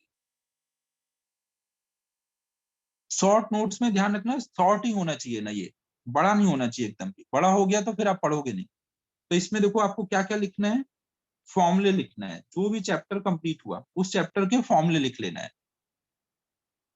उस चैप्टर में कोई बहुत अच्छा कॉन्सेप्ट था, बहुत अच्छा, जो आपको याद रखने के लिए बोला गया है, तो वो वाला कॉन्सेप्ट एक लाइन में लिख लेना है। ज्यादा बड़ा कुछ नहीं करना है। ये नहीं कि पूरा डेरिवेशन सब कुछ लिख डाले, कुछ भी ऐसा नहीं ना। फॉर्मूले लिखो और कोई बहुत अच्छा कॉन्सेप्ट, कोई क्वेश्चन कराया गया और उसका कोई आपको बहुत अच्छा शॉर्टकट बताया गया, कोई फॉर्म कॉन्सेप्ट बताया गया, तो वो कॉन्सेप्ट लिख लेना है बस। ना तीनों सब्जेक्ट में यही काम करने हैं। ना तीनों सब्जेक्ट में ऐसे आपको शॉर्ट नोट्स बनाने रहे। शॉर्ट नोट एकदम एक छोटी सी कॉपी होनी चाहिए, पतली सी, जिसमें पूरा सिलेबस आ जाए 2 साल का। अगर ऐसा आप एक शॉर्ट नोट बनाते चलोगे ना, और शॉर्ट नोट एक दिन में नहीं बनेगा। आज जैसे जो चैप्टर पढ़ाया गया, तो जो भी चैप्टर हुआ उस चैप्टर के फॉर्मूले उसमें अपडेट कर दो। ना चैप्टर जैसे जैसे होता जाए वो फॉर्मूले लिखते जाओ। ना चैप्टर वाइज करते जाओगे तभी होगा ना। एक साथ सोचोगे कि 2 साल बाद बैठ के शॉर्ट नोट बना लूं तो बहुत टाइम आपका वेस्ट होगा। और साथ साथ करते चलोगे तो आपको पता भी नहीं चलेगा, आपका शॉर्ट नोट बनता जाएगा। ना तो रिवीजन के लिए ये बहुत इंपॉर्टेंट पॉइंट होगा ना। आप देखना कुछ टाइम बाद आप बार बार मेरे से ये बोलोगे, सर रिवीजन कैसे करूं, रिवीजन कैसे करूं। तो बहुत बड़ा आपको प्रॉब्लम आएगा। तो रिवीजन के लिए ये आपको प्लानिंग लेके चलनी है ना, शॉर्ट नोट बनाने की। समझ आ रहा है बच्चों? तीनों सब्जेक्ट में शॉर्ट नोट बनाना है। मैथ में भी फॉर्मूले लिखने हैं। फिजिकल केमिस्ट्री में 3 पार्ट होंगे, ऑर्गेनिक, इनऑर्गेनिक, फिजिकल। तो फिजिकल केमिस्ट्री में फॉर्मूले होंगे, वो लिखना है ना। ऑर्गेनिक में जो इंपॉर्टेंट रिएक्शन होंगे वो लिख दो। जहां पे भी आपको कंफ्यूजन हो कैसे शॉर्ट नोट बनाओ, वो मेरे से डिस्कस कर लेना। लेकिन शॉर्ट रिवीजन का आपको अभी से स्टार्ट कर देना है ना। जो चैप्टर होगा उसका शॉर्ट नोट आपका रेडी हो जाना चाहिए। ठीक है बच्चों? ना टाइम टेबल बनाने का ट्राई करना। पढ़ाई के लिए टाइम टेबल इंपॉर्टेंट होता है। रिवीजन का ध्यान में रखना है कि रिवीजन करते हुए चलना है। और जैसे पढ़ाई करने का मैंने तरीका बताया यहाँ पर, ये चीज फॉलो करनी रहेगी आपको ना। ये वाला पार्ट कहाँ पे गया, ये वाला पार्ट। आज जो भी पढ़ाऊं पहले थ्योरी जाके रिवाइज करनी रहेगी। रिवीजन मतलब एक बार फिर से पढ़ लो। प्रॉब्लम्स और डेरिवेशन जितने भी कराए खुद से एक बार सॉल्व करो। इतना कर लिया तो आपका अब एकदम क्लियरिटी आ गई कॉन्सेप्ट की ना। अब उसके बाद अब आप होमवर्क ट्राई कर सकते हो। अगर होमवर्क मिला है, मोस्टली हर डे मिलता है, कभी कभी ऐसा होता है कि नहीं मिले, तो जो भी होमवर्क मिला है वो ट्राई कर लो। गलती देखो यहीं पर होती है कि लोग जो पढ़ाया गया वो पूरा अच्छे से क्लियर नहीं करते हैं और तुरंत जाते हैं, सोचते हैं जल्दी होमवर्क कर लूं। होमवर्क फिर होगा नहीं। तो फिर आप क्या होगा, आपको थोड़ा लगने लगता है कि यार मेरा लग रहा है लेवल नहीं है, मैं इसमें कर नहीं पाऊंगा ना। इस टाइप की चीजें अपने दिमाग में नहीं लानी है। ये होता ही नहीं है कि किसी का लेवल ना हो ना। मेरे हिसाब से तो मैं तो किसी को भी नहीं मानता कि जिसका लेवल ही नहीं होता कि वो कर ना पाए ना। कोई कभी तभी नहीं कर पाता जब वो ट्राई ही नहीं करता करने का। जो भी ट्राई करता है वो जरूर से कर लेता है ना। बस आपके करने का हो सकता है थोड़ा रास्ता डिफरेंट हो, लेकिन सब लोग कर सकते हैं। बस आपको उसके लिए ट्राई करना पड़ेगा। ठीक है बच्चों? तो अब हमारा कैसे पढ़ना है मैंने वो समझा दिया आपको ना।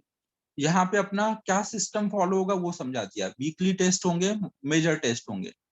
पहला मेजर टेस्ट थोड़ा सा डिले चलेगा। अभी जैसे मई चल रहा है तो जून जुलाई, पहला मेजर टेस्ट अगस्त में जाके होगा ना। जून जुलाई और मई मतलब 2.5 मंथ बाद जाकर के पहला मेजर टेस्ट होगा। जो भी मेजर टेस्ट होगा उसका सिलेबस 1 मंथ पहले आपको बता दिया जाएगा। तो उस हिसाब से आपको रिवीजन स्टार्ट कर देना रहेगा। और वीकली टेस्ट हर वीकली हर संडे संडे चलेगा। जिसका रैंक लिस्ट आएगा ग्रुप पे वो डाला जाएगा, व्हाट्सएप वाले ग्रुप पे, ताकि जिनका रैंक लिस्ट में नाम नीचे हो उनकी थोड़ी बेइज्जती हो और वो पढ़ाई करें। हाँ? देखो कोई का रैंक लिस्ट में नाम नीचे हो, नीचे वाले बैच में गया, तो इसका मतलब ये थोड़ी हुआ कि वो कर नहीं सकता है। नहीं, इसका बस मतलब यही होता है जो हम लोग मतलब समझते हैं कि वो बच्चा पढ़ नहीं रहा है ना।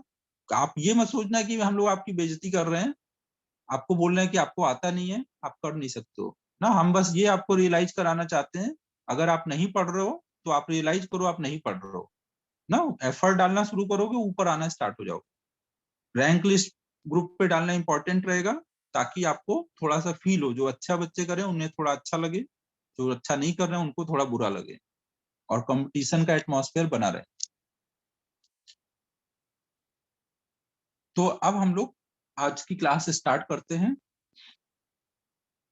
तो अब देखो हम लोगों को जो पहला चैप्टर स्टार्ट करना है, पहला चैप्टर हमें फिजिक्स में, ये ध्यान रखना ये फिजिक्स की क्लास है ना, मॉड्यूल 1 हम लोग स्टार्ट कर रहे हैं। 11th में 3 मॉड्यूल होंगे ना, तो 3 में से पहला मॉड्यूल हम लोग स्टार्ट कर रहे हैं। पहले मॉड्यूल में कुछ 6 चैप्टर्स हैं, तो हम लोग अभी पहला चैप्टर पढ़ेंगे।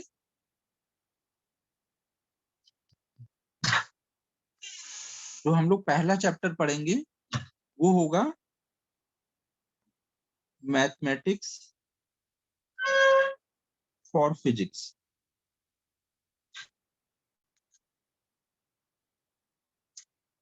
ना। फिजिक्स में मैथमेटिक्स का एक बहुत बड़ा रोल होता है ना। आप एक तरह से बोल सकते हो कि मैथमेटिक्स ही फिजिक्स का लैंग्वेज है। बिना आपको लैंग्वेज आए आप उसको पढ़ ही नहीं सकते। आपको जगह जगह, जैसे इंग्लिश पढ़ते हो तो इंग्लिश के लिए आपको पता होना चाहिए भाई सेंटेंस का क्या मतलब है, कैसे सेंटेंस पढ़ रहे हैं, सेंटेंस को पढ़ना आना चाहिए। वैसे ही फिजिक्स को पढ़ने आने के लिए आपको मैथमेटिक्स आनी चाहिए ना। आप अगर फिजिक्स की बुक उठाते हो, और भले ही इंग्लिश लिटरेचर में आप बहुत अच्छे हो, लेकिन फिजिक्स की बुक आपको समझ नहीं आएगी, भले ही वो इंग्लिश में लिखी हुई है, क्योंकि फिजिक्स की लैंग्वेज मैथमेटिक्स है। अगर आप मैथमेटिक्स में अच्छे हो तभी आप फिजिक्स को समझ सकते हो। तो पहला काम हमारा यहाँ पे यही होगा कि हम आपको पहले मैथमेटिक्स सिखाएं, इतनी मैथमेटिक्स सिखा दें ताकि आपको फिजिक्स समझ आने लग जाए। चैप्टर 1 हमारा है मैथमेटिक्स फॉर फिजिक्स। इसको कई बार हम लोग मैथमेटिकल टूल भी बोलते हैं, क्योंकि ये हमारे लिए एक टूल की तरह है।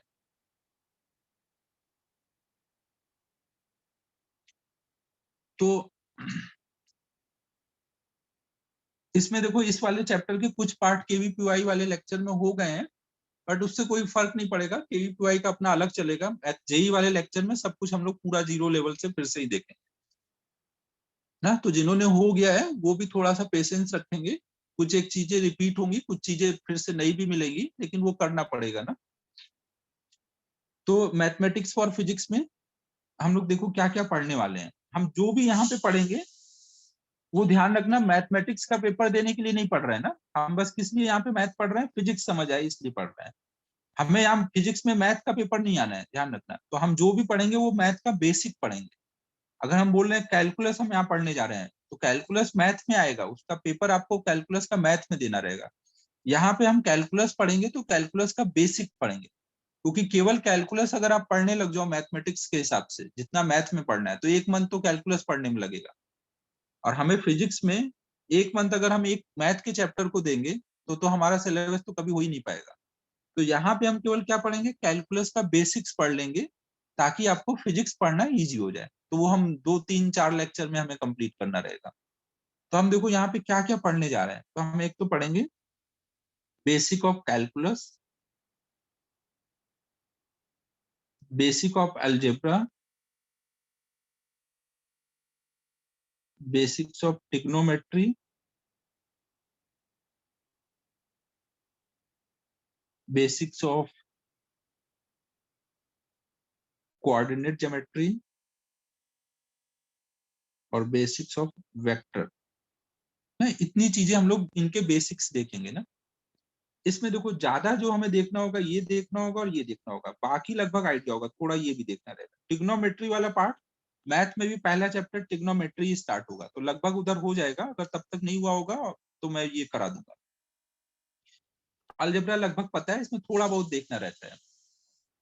तो जैसे केवीपीवाई वाले लेक्चर में आपने ये वाला पार्ट कर लिया होगा, जिन्होंने नहीं किया वो टेंशन नहीं लेना ना, मैं फिर से सब पढ़ाने वाला हूँ, क्योंकि उसमें हुआ भी है तो अभी बहुत सारी चीजें और भी करानी है। तो ये वाला कैलकुलस वाला पार्ट स्टार्ट करूंगा, फिर कोऑर्डिनेट वाला और वेक्टर वाला पार्ट। ठीक है, अब देखो ये जो कोऑर्डिनेट वाला पार्ट है, जो अपना पहला जैसे मॉड्यूल है, उसमें मेनली जो क्वेश्चंस हैं वो कैलकुलस और वेक्टर के लिए हैं, क्योंकि यही मेजर हमें करने हैं ना, ये सब तो बहुत ही बेसिक देखना है। तो अभी कुछ लोगों ने मॉड्यूल वगैरह नहीं भी लिया हुआ है, तो कैलकुलस और वेक्टर ये मैं एक दो क्लास बाद स्टार्ट करूंगा। आज मैं कोऑर्डिनेट स्टार्ट कर रहा हूँ ना, इनका होमवर्क वगैरह मैं डायरेक्ट दूंगा, उसके लिए वो मॉड्यूल की जरूरत नहीं पड़ेगी। मॉड्यूल का हालांकि सॉफ्ट कॉपी में मैं डाल दूंगा। तो आज हम लोग जो स्टार्ट करने जा रहे हैं वो कोऑर्डिनेट स्टार्ट करने जा रहे हैं। तो देखो, अब कोऑर्डिनेट स्टार्ट करने से पहले एक सिंपल सी बात हम लोग समझ लेते हैं, जो मैंने केवीपीवाई वाले लेक्चर के टाइम में भी पूछा था। चूंकि फिजिक्स की क्लास स्टार्ट हो रही है, तो सबको ये जरूर से पता होना चाहिए कि फिजिक्स होता क्या है? कल को ये नहीं होना चाहिए कि भाई आप फिजिक्स पढ़ रहे हो और आपसे कोई पूछे व्हाट इज फिजिक्स, तो आपको यही नहीं पता है। तो लास्ट टाइम भी मैंने बताया था, एक बार फिर से पूछता हूँ, फिजिक्स की क्लास है तो एक बार आपको ये बताना पड़ेगा कि व्हाट इज फिजिक्स। बताओ बच्चों। वेरी गुड अमन।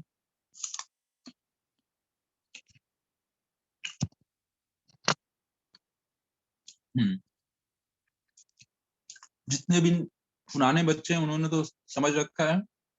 कुछ नए बच्चों में बताओ, आप लोग को कोई आइडिया है फिजिक्स क्या होता है? आयुष, श्रेष्ठ, ईशान, शामली, नाम देखो जिसका जो रहेगा वही लिखना ना इसमें। Dhruv, application of math and study of nature. क्या बात है, ध्रुव लग रहा है कोई मचाओ इंग्लिश कॉलेज से है। नहीं, ध्रुव तो उससे है ना, जेवियर से है ना ध्रुव तो।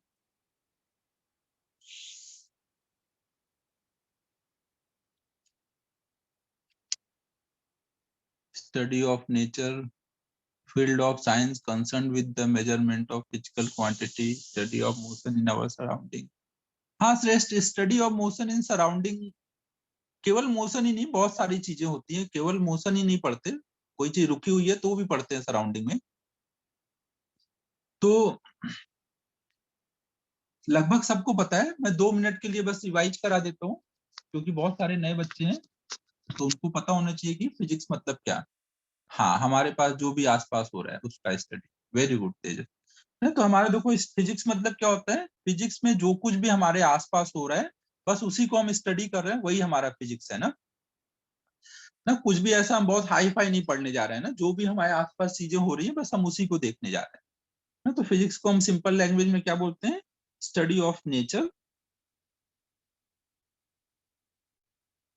ना। नेचर में जो कुछ भी हो रहा है ना, जैसे पहली बार न्यूटन ने ध्यान दिया कि भाई एप्पल गिरा तो नीचे गिरा ना, तो उन्होंने उसके अकॉर्डिंग, ये गिर तो सदियों से रहा है, हमेशा गिरता है तो नीचे ही आता था ना। ऐसा नहीं हुआ कि न्यूटन साहब ने बताया नीचे आता है तब से नीचे आना शुरू हुआ, उसके पहले वो गिरने पे ऊपर जाता था ना। उन्होंने जो कुछ भी हो रहा था वो सदियों से होता आ रहा था। न्यूटन साहब ने भाई पहली बार ध्यान दिया कि भाई ये नीचे गिर रहा है, तो उन्होंने इस चीज को स्टडी किया कि क्यों नीचे गिर रहा है। तो उन्होंने बोला कि भाई ये अर्थ है और ये इसके पास भी मास है, तो दोनों के मास एक दूसरे को अट्रैक्ट कर रहे हैं, तो उन्होंने एक लॉ दे दिया, लॉ ऑफ ग्रेविटेशन ना, और उसको हम फिजिक्स में पढ़ने लग गए। तो हम क्या पढ़ रहे हैं, जो हो रहा था उसी को हमने एक लॉ बना दिया और उसको अब स्टडी कर रहे हैं। तो सबको क्लियर है स्टडी ऑफ नेचर। फिर यहाँ पर कुछ करेक्शन भी होते रहते हैं, जैसे लास्ट टाइम भी मैंने चेस का एग्जांपल लिया था, एक बार फिर से ले रहा हूँ नए बच्चों के लिए, कि जैसे चेस वाला गेम आपको पता है कि चेस में बहुत सारे चीजें होती हैं ना, हाथी, घोड़ा, प्यादा ना, रूक, एलिफेंट, नाइट, क्या क्या रहता है, और सब कुछ अलग अलग मूव चलते हैं ना। तो अगर मान लो दो लोग बैठ के गेम खेल रहे हैं, पर्सन ए और बी, और एक तीसरा पर्सन चिंटू अपना बगल में बैठा है ना, ए और बी गेम खेल रहे हैं, चिंटू देख रहा है। चिंटू को खेलना नहीं आता, लेकिन ए और बी जब खेल रहे होंगे, तो अगर ए ने मान लो क्वीन को सीधा चलाया ना, तो चिंटू देख के क्या समझेगा कि अच्छा ये क्वीन है और ये स्ट्रेट चलता है, तो वो अपने दिमाग में एक मूव बना लेगा ना, रूल बना लेगा ना। दो लोग अगर चेस खेले और तीसरा बैठ के देखे तो थोड़े दिन बाद उसे समझ आने लगेगा ना क्या हो रहा है ना। वो कैसे समझेगा कौन से कैसे चल रहे हैं, वो देख देख करके लॉ बनाता जाएगा ना।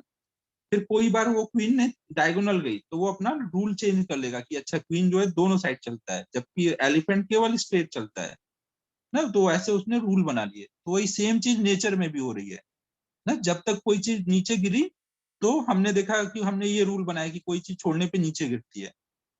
किसी दिन कुछ हमें अलग मिला ना, तो हम उस हिसाब से अपना रूल चेंज भी कर लेंगे। नेचर में ऐसा बहुत कुछ दिखता है जो अब पहले हमने देखा और उसमें बाद कुछ और थोड़ा डिफरेंट भी दिखा, तो हम उस हिसाब से अपना रूल बनाते रहते हैं ना। जो भी हमने लॉ बना रखे हैं कुछ भी फाइनल नहीं है ना। जो हमने अब तक ऑब्जर्व किया उस बेसिस पे बना रखा है ना। जिस दिन हमें कुछ नया ऑब्जर्व होगा हम कुछ नया कर देंगे। उस बात समझ आ रही है सभी को?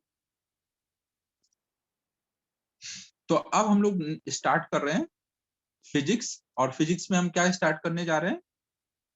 Mathematics for physics. तो उसमें सबसे पहले हम लोग आज कोऑर्डिनेट स्टार्ट कर रहे हैं। केवीपीवाई वाले लेक्चर में अब तक आपने क्या क्या कर लिया एक बार मुझे बता दो, तो मुझे भी आइडिया रहे कि आपने क्या पढ़ा हुआ है अब तक।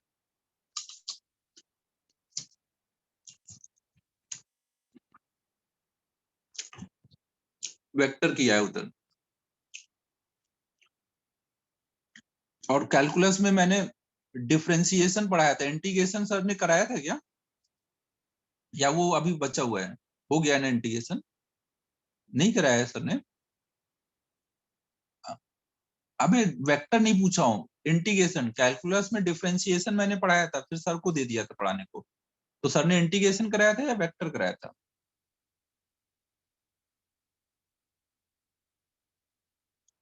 हो गया इंटीग्रेशन ना।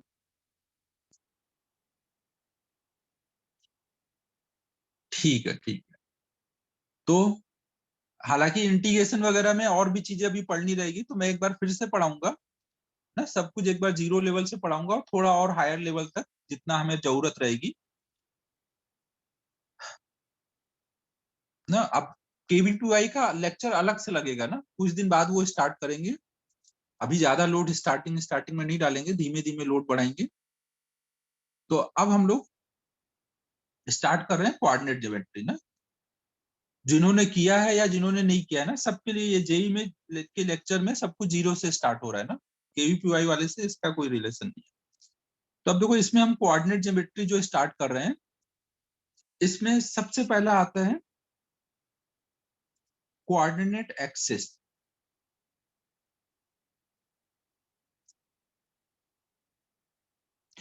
कोऑर्डिनेट एक्सिस समझते हो सभी? एक्सिस क्या होता है?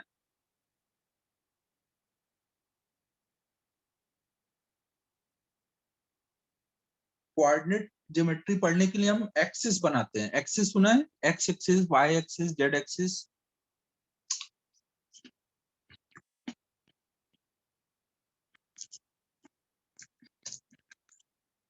बच्चों हाँ या ना में आपको जवाब देते रहना है। तो देखो ये जो कोऑर्डिनेट एक्सिस होते हैं, ये एक्सिस तीन टाइप के होते हैं। एक होता है रेक्टेंगुलर कोऑर्डिनेट एक्सिस,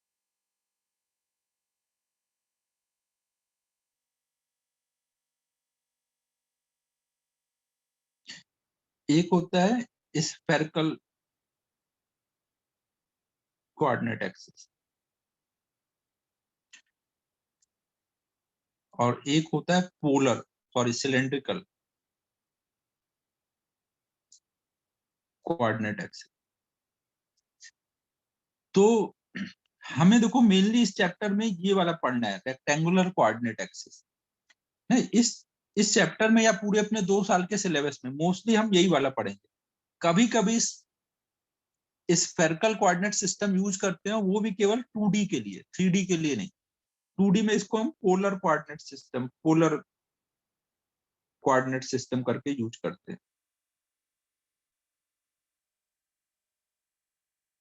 तो ये रेयरली यूज होगा ना, बट थोड़ा मैं पढ़ा दूंगा अभी ना। तो मेनली हम लोग क्या अभी पढ़ेंगे? स्फेरिकल वाला, सिलेंड्रिकल वाला आप लोग जब बीटेक करने जाओगे उस टाइम पढ़ोगे ना। अभी तो देखो 2 साल तक तो आपको यही पढ़ना है, लेकिन जब आप बीटेक के टाइम जाओगे तो ये बंद हो जाएगा। वहां पर हर जगह ये करोगे या ये करोगे, वहां पे ये दोनों एक्सिस यूज होते हैं।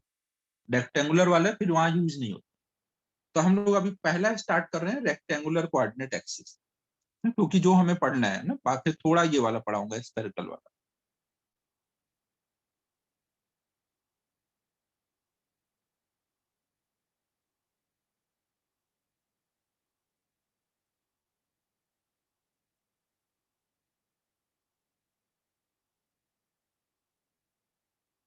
तुम लोग क्लासेस के लिए क्या यूज कर रहे हो? ज्यादातर लोग मोबाइल पे देख रहे हो या लैपटॉप वगैरह पे?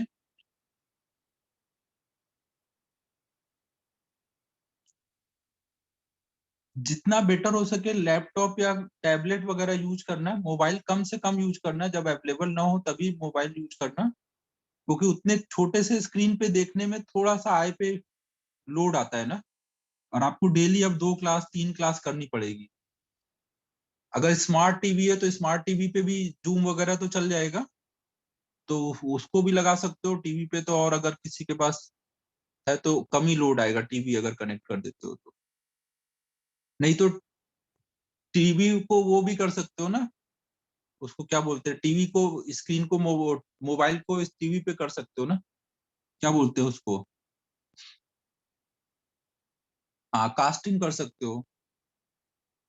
अगर इंटरनेट वगैरह अच्छा है, कास्टिंग या हाँ मिररिंग कर लो ना। जितना हो सके अपने को आई पे स्ट्रेस कम आने देना है, क्योंकि आई पे स्ट्रेस आता है तो हेडक वगैरह शुरू हो जाती है, फिर आप पढ़ाई आपका थोड़ा सा डिस्टर्ब होगा। तो हमें कम से कम अपने आई पे इफेक्ट आने देना है। और थोड़ा बहुत डॉक्टर वगैरह से कंसल्ट करके आई ड्रॉप वगैरह अगर यूज कर सकते हो तो वो करो ना। क्लास से पहले एक बार आई ड्रॉप वगैरह डाल लो, ताकि आपको रिलैक्स फील हो ना क्लास के टाइम पे। जिनके पास अभी नहीं ऑप्शन है मोबाइल यूज करो, बट आई ड्रॉप वगैरह साथ में यूज करो ना, ताकि आई पे स्ट्रेस कम से कम आए ना। मुझे को खुद पढ़ाते पढ़ाते बहुत स्ट्रेस आता है, तो मैं तुम लोग का तो समझ सकता हूँ, तुम लोग को तो काफी टाइम देखना पड़ेगा।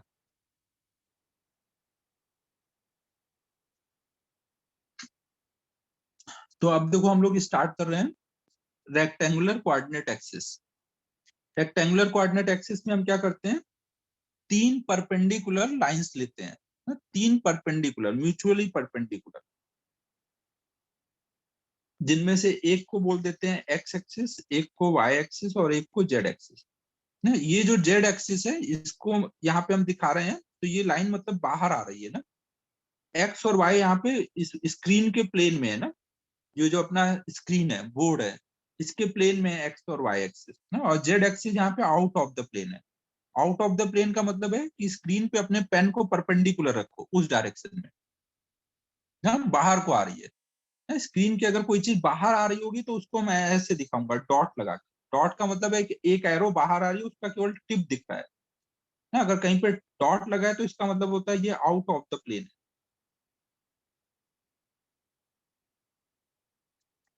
ना। अगर कहीं पे कोई लाइन अंदर को जा रही है, स्क्रीन के अंदर जा रही है परपेंडिकुलरली, तो मतलब एक एरो अंदर जा रहा है, एरो की पूंछ दिख रही है, टेल। टेल दिख रहा होगा तो हम मानेंगे कि एरो का टेल, टेल मतलब टेल पे ऐसे क्रॉस दिख रहा होगा ना। हम यहाँ मानते हैं कि एरो मतलब ऐसा कुछ।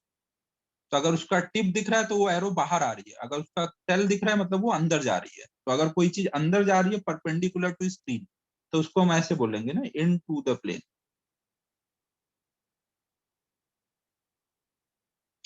तो यहाँ पे जेड एक्सिस क्या है, आउट ऑफ द प्लेन, तो इसको हम ऐसे भी दिखाते हैं, एक्स एक्सिस इधर को, वाई एक्सिस ऊपर को, और यहाँ पर ऐसे डॉट लगा के दिखा देंगे जेड एक्सिस बाहर को है ना। डॉट मतलब वो बाहर को निकलता है, या फिर ऐसे भी दिखाते हैं ना, दोनों सेम चीज है। ठीक है, समझ आ रहा है? ये तीनों रेक्टेंगुलर एक्सिस जहां पे कट करेंगे ना उसको हम लोग बोलेंगे ओरिजिन। और ये तीनों जो लाइंस होंगी ना ये हमारी रेफरेंस लाइन है। कोऑर्डिनेट एक्सिस मतलब रेफरेंस लाइन होती है, इनको हम यूज करके कोई भी चीज को बताएंगे यहाँ पर ना। ये तीनों रेफरेंस लाइन।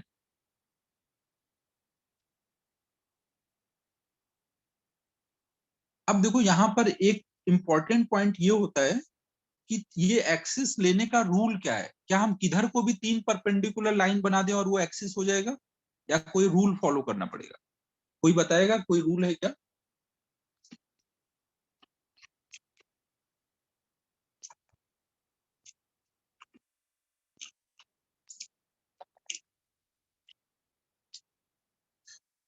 किसी को कोई आइडिया क्या रूल है एक्सिस फॉलो करने के लिए?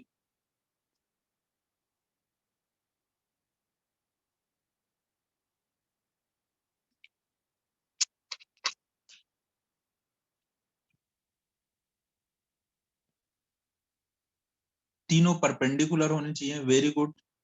और कुछ?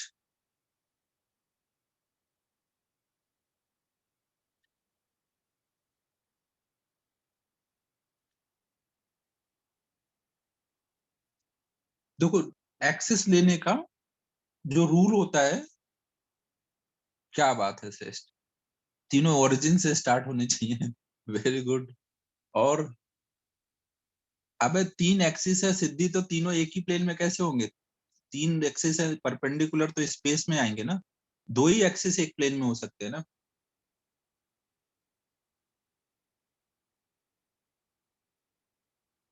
मान ले स्क्रीन के प्लेन में ये एक्स और वाई एक्सिस है, तो जेड एक्सिस तो बाहर आ रहा है ना, कैसे तीनों एक प्लेन में हो पाएंगे? तीनों एक्सिस कभी भी एक प्लेन में नहीं होते। तो यहाँ पे अब मैं रूल लिख रहा हूँ ना। देखो, जेई में हमेशा ध्यान रखना कि ऐसे छोटे छोटे पॉइंट ही आपको क्लियर रखने पड़ते हैं ना। हम लोग यहाँ जब आपको पढ़ाएंगे तो ऐसे एक एक पॉइंट को एकदम सिंपल बना करके समझाएंगे, ताकि एक एक पॉइंट आपको क्लियर रहे ना।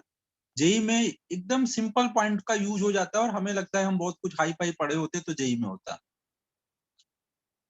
है। तो देखो, पहला रूल क्या है कि तीनों एक्सिस हमेशा म्यूचुअली परपेंडिकुलर होने चाहिए।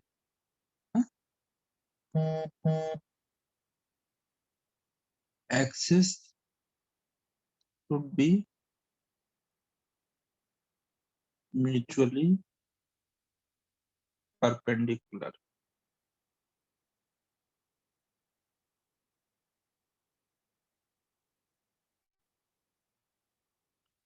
और दूसरा रूल है कि जब भी आप एक्सिस लोगे तो वो हमेशा right hand thumb rule follow कर रहे होंगे ना। ये क्या है? राइट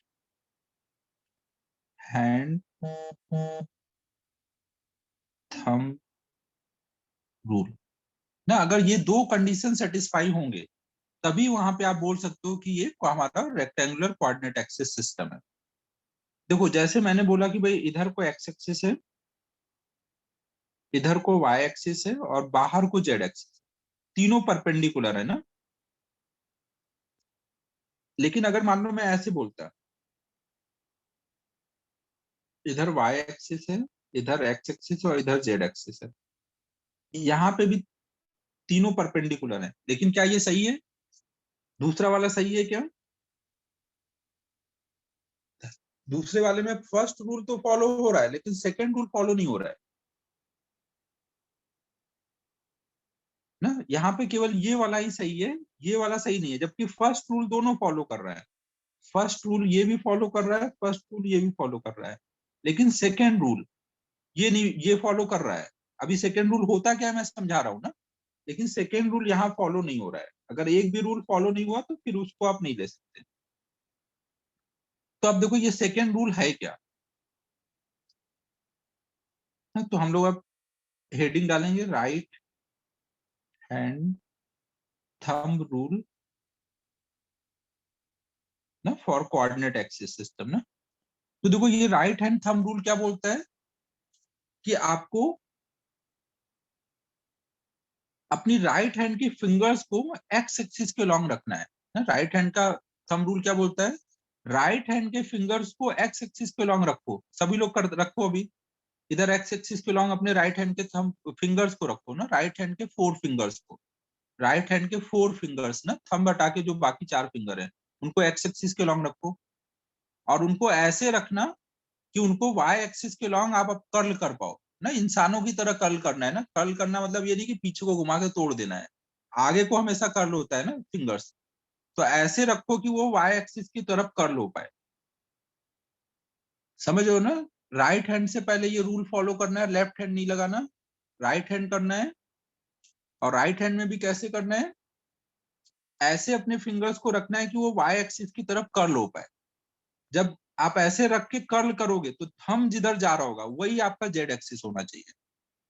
कुछ समझ आ रहा है मैं क्या बोल रहा हूँ? अभी मैं इसको करके समझाता हूँ ना। तो पहले रूल लिख देता हूँ ना। रूल क्या है?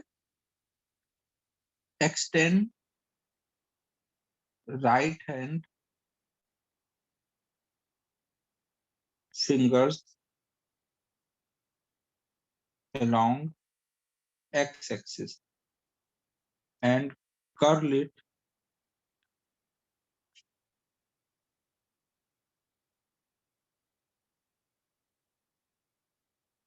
along y-axis. Then thumb will give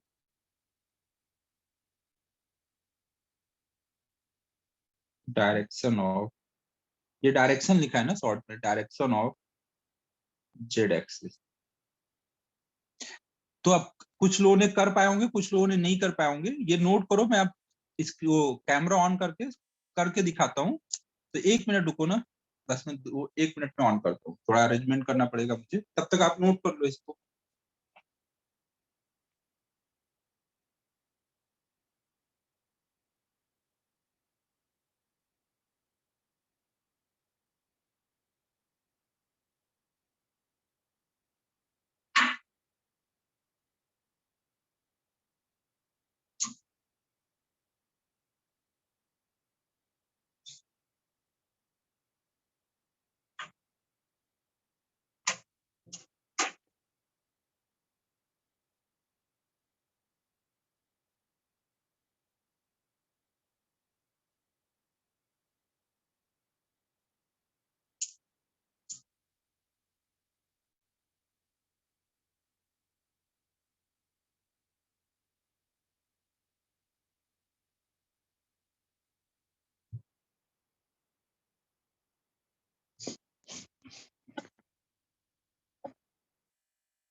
camera दिख रहा है सबको? मैं दिख रहा हूँ? सही लग रहा हूँ ना? अभी अभी सो के उठा हूँ यार, नहाया हुआ नहीं हूँ, ऐसे हूँ।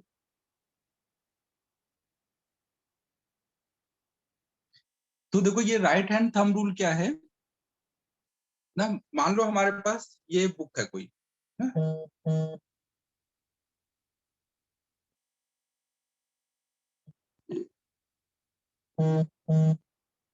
ना, ये बुक है मान लो, और इसमें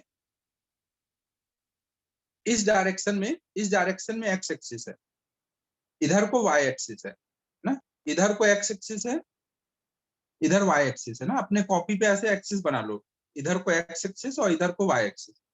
तो जेड एक्सिस ऐसे परपेंडिकुलर आ रहा हो ना, कॉपी पे ऐसे परपेंडिकुलर। अब इसको करोगे कैसे? तो राइट हैंड लोगे और पहले एक्स एक्सिस इधर था ना, तो इधर को ऐसे फिंगर रखोगे जिधर एक्स एक्सिस लिया था, और वाई उधर था तो वाई की तरफ कर्ल करोगे ना। अब कर्ल ऐसे ही हो सकता है ना, ऐसे पीछे को नहीं हो सकता। मतलब ऐसे रखा है तो पीछे नहीं घूम सकता ना, हैंड आगे ही घूम सकता है ना। तो आपको ऐसे रखना है कि जिधर वाई है उधर कर्ल हो जाए। अगर मैं ऐसे रखूंगा तो कर्ल हो पाएगा वाई की तरफ, एक्स एक्सिस इधर है और वाई आगे को है, तो मुझे ऐसे हैंड रख के कर्ल नहीं कर पाऊंगा ना, ऐसे रखना पड़ेगा ना। अब ऐसे हैंड रखूंगा और वाई एक्सिस उधर है, तो ऐसे अब कर्ल हो पा रहा है। तो ये थंब उस टाइम पे जेड एक्सिस बताएगा।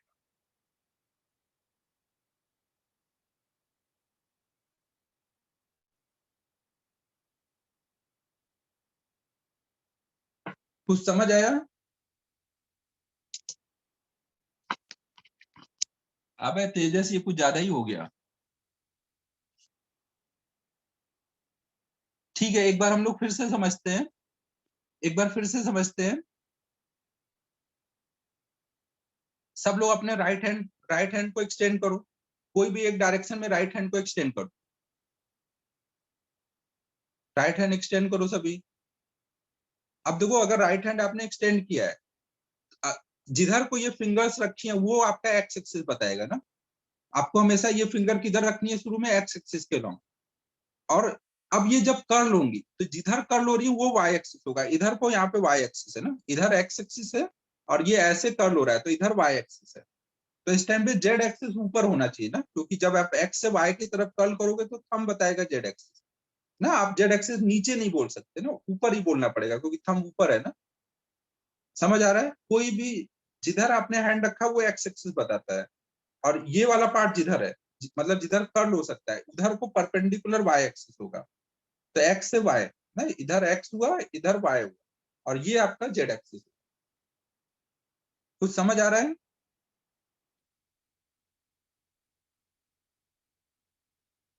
अगर किसी ने मान लो बोला कि भाई इधर को ऐसे हैंड रख दिया, अगर इधर को हैंड रख दिया तो ये एक्स एक्सिस है ना, अगर किसी ने ऐसे हैंड रखा है तो इधर एक्स एक्सिस है। अब वो इधर को कर्ल होगा तो इसका वाई एक्सिस अंदर को जाएगा ना, उसका वाई एक्सिस अंदर को होगा और जेड एक्सिस ऊपर को होगा। वो निगेटिव जेड एक्सिस होगा ना, अगर कोई भी ऊपर को पॉजिटिव जेड एक्सिस है तो उसके अपोजिट में बोलोगे निगेटिव जेड एक्सिस। अगर आपने बोला इधर को पॉजिटिव एक्स एक्सिस तो इधर को बोलोगे निगेटिव एक्स एक्सिस। अगर आपने बोला इधर अंदर को वाई एक्सिस है तो अपोजिट में माइनस वाई एक्सिस। शांतनु जो भी चैट करो हमेशा चैट टू एवरीवन करो ना, ताकि मैं जब डाउट बताऊं तो सबको समझ आए।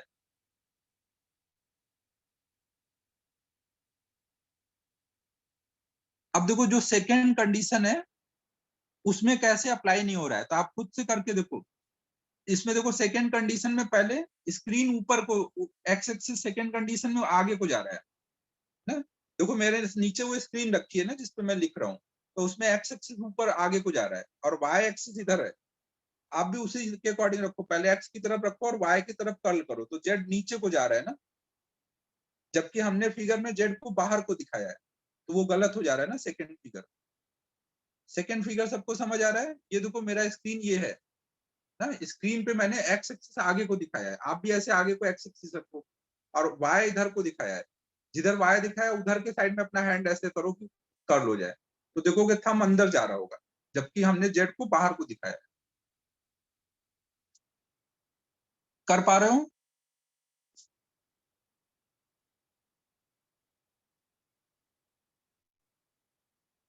समझ आया बच्चों?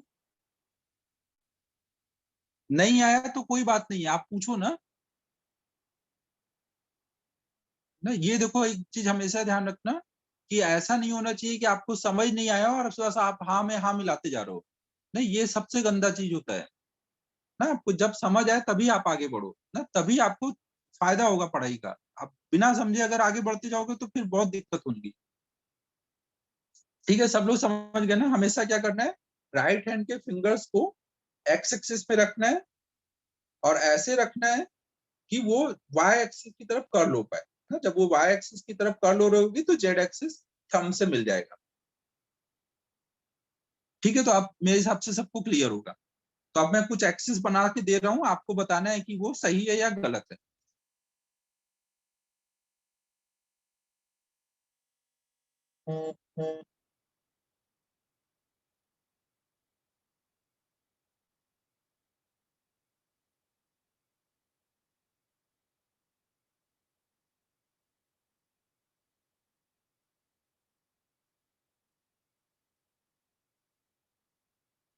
ये एक्सिस बताओ, ये कोऑर्डिनेट सिस्टम मैंने एक्सिस बनाया है, ये सही एक्सिस सिस्टम बनाया है या गलत बनाया है?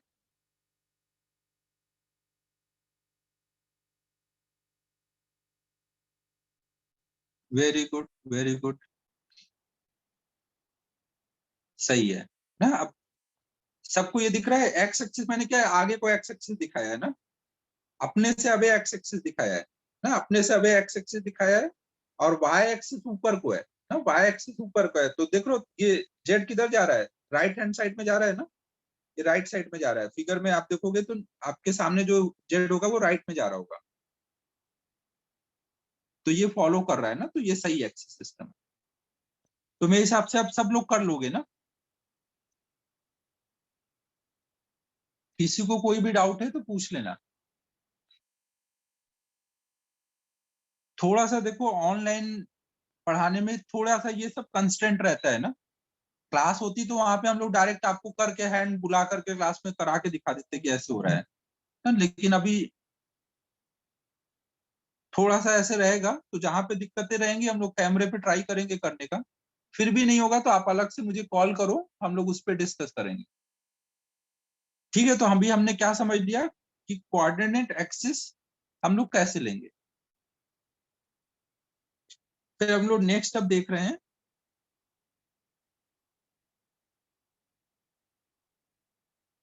ना, कोऑर्डिनेट एक्सिस में ये ध्यान रखना, जिधर को भी आपने एक्स एक्सिस बनाया है उसके निगेटिव डायरेक्शन में हम बोलेंगे निगेटिव एक्स एक्सिस है ना। जिधर को वाई एक्सिस प्लस में दिखाया है उसके अपोजिट में निगेटिव वाई एक्सिस होगा, और जिधर पॉजिटिव जेड एक्सिस है उसके अपोजिट में निगेटिव जेड एक्सिस होगा। ठीक है, अब हम लोग नेक्स्ट पॉइंट देखने जा रहे हैं कि व्हाट इज कोऑर्डिनेट। अक्सर हम यहाँ पे यूज करेंगे कि एक पॉइंट है उसका कोऑर्डिनेट ये है, तो कोऑर्डिनेट मतलब क्या होगा। कोई कुछ बताना चाहेगा, what is coordinate of a point.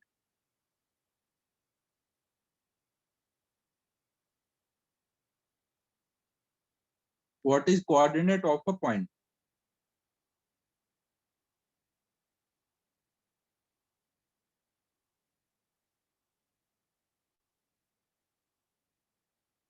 Position of a point with respect to axis.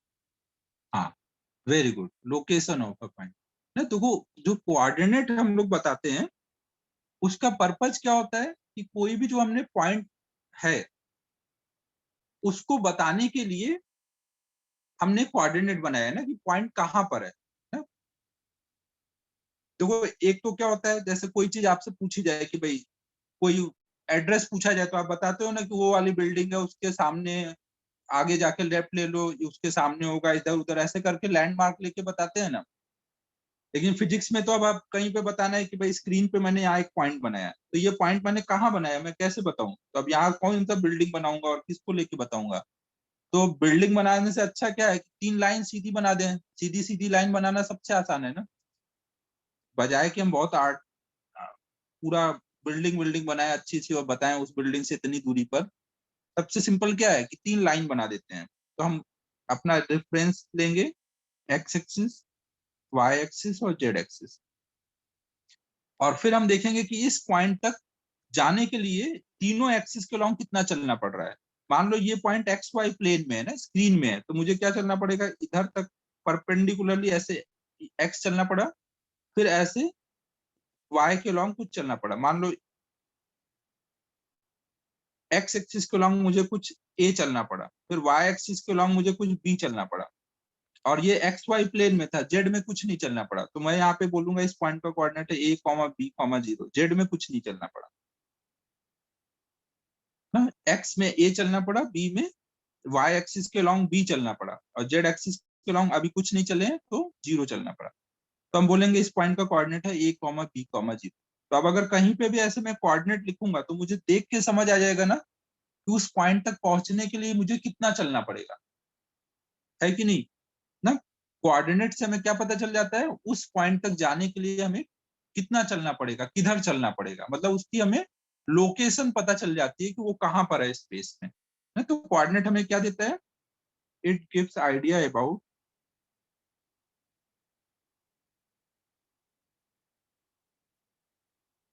location of particle, location of point in a space।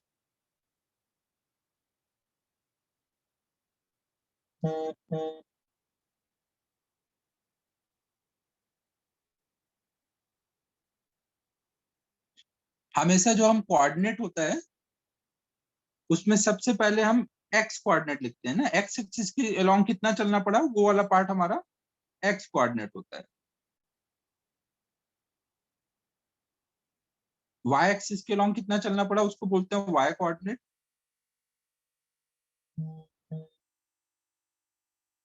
और इसको बोलेंगे जेड कोऑर्डिनेट।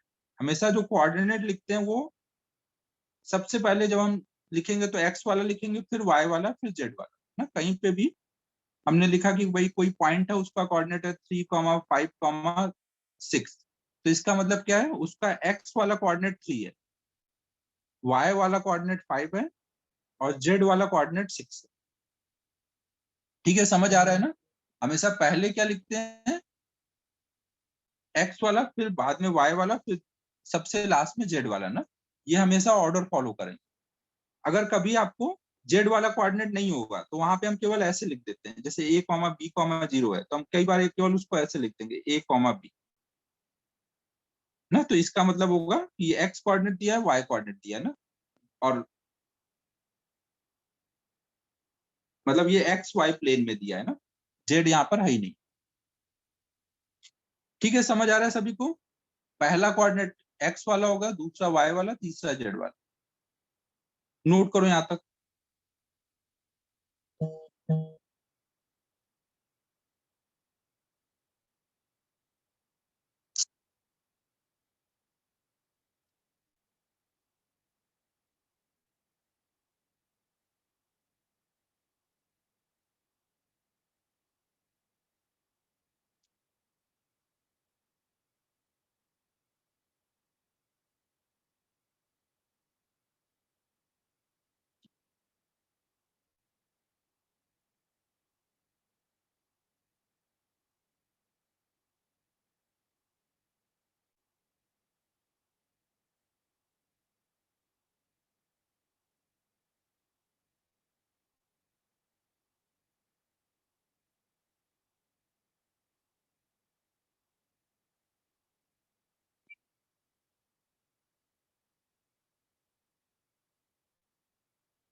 तो देखो, अभी हम लोग शुरू में जो भी पढ़ेंगे, स्टार्टिंग में केवल हम लोग एक्स वाई प्लेन के लिए पढ़ेंगे ना, 2D के लिए पढ़ेंगे।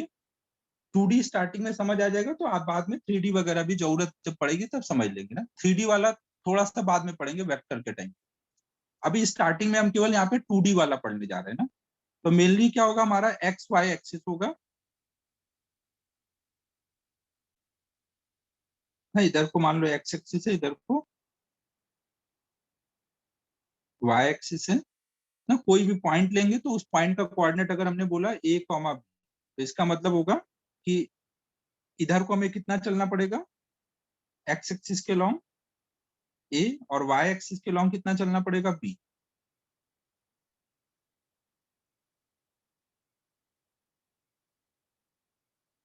ठीक है। अब अगर कोई भी पॉइंट का अगर हमें ओरिजिन से डिस्टेंस निकालना हो तो आप क्या करोगे, ओरिजिन से उसकी डिस्टेंस कितनी होगी कोई भी पॉइंट की।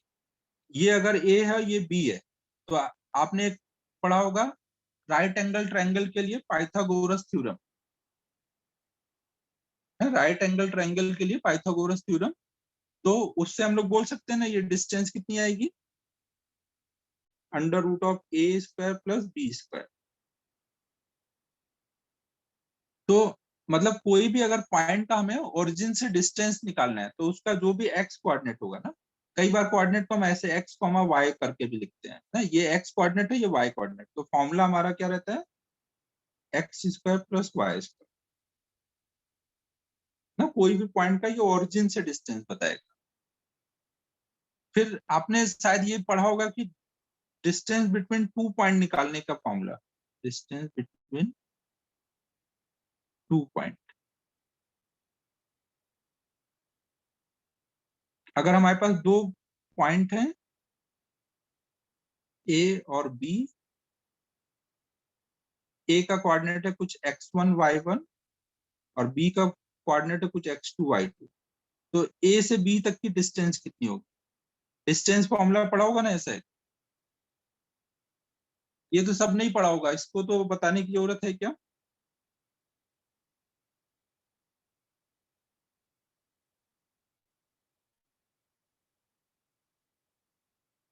ना। आप देखो इसका अगर ये वाला कोऑर्डिनेट x1 है, मतलब ये डिस्टेंस x1 है और ये y1 है ना, और इसका कोऑर्डिनेट x2 है, मतलब ये पूरी डिस्टेंस x2 है और ये डिस्टेंस y2 है। तो अगर मुझे ए बी निकालना है तो ए बी निकालने के लिए क्या करूंगा, ये डिस्टेंस का स्क्वायर, ये डिस्टेंस का स्क्वायर, ये डिस्टेंस कितनी आएगी x2 माइनस x1, और ये डिस्टेंस कितनी आएगी y2 माइनस y1। तो ये ए बी डिस्टेंस कितनी हो जाएगी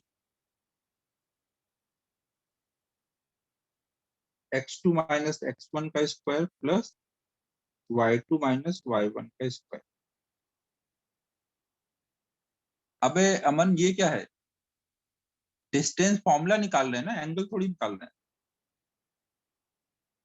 अब देखो यहाँ स्क्वायर है तो इसलिए आप x2 माइनस x1 लिखो या x1 माइनस x2 लिखो ना, दोनों सेम है ना।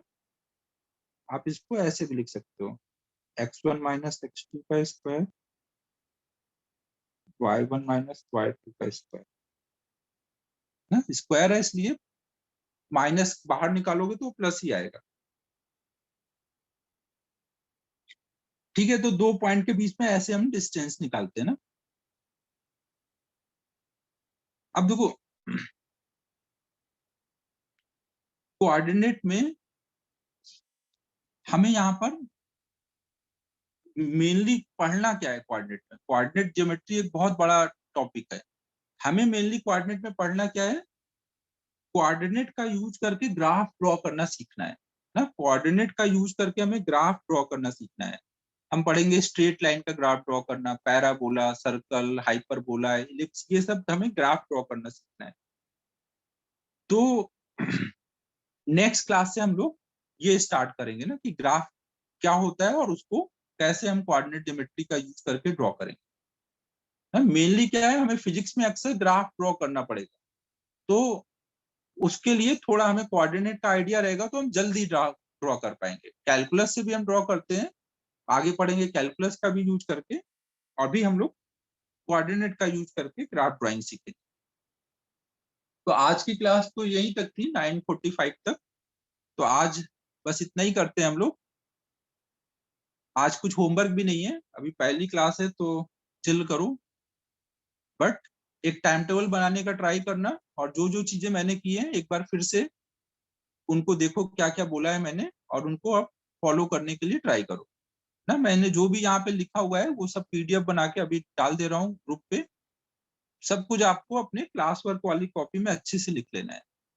वीडियो जो भी लेक्चर हुआ है ये सब मैं यूट्यूब पे अपलोड कर दूंगा, लिंक मैं ग्रुप पे डाल दूंगा ना। तो आज हम लोग इतना ही करते हैं, फिर अब नेक्स्ट क्लास में मिलते हैं। ठीक है बच्चों, क्लोज किया जाए।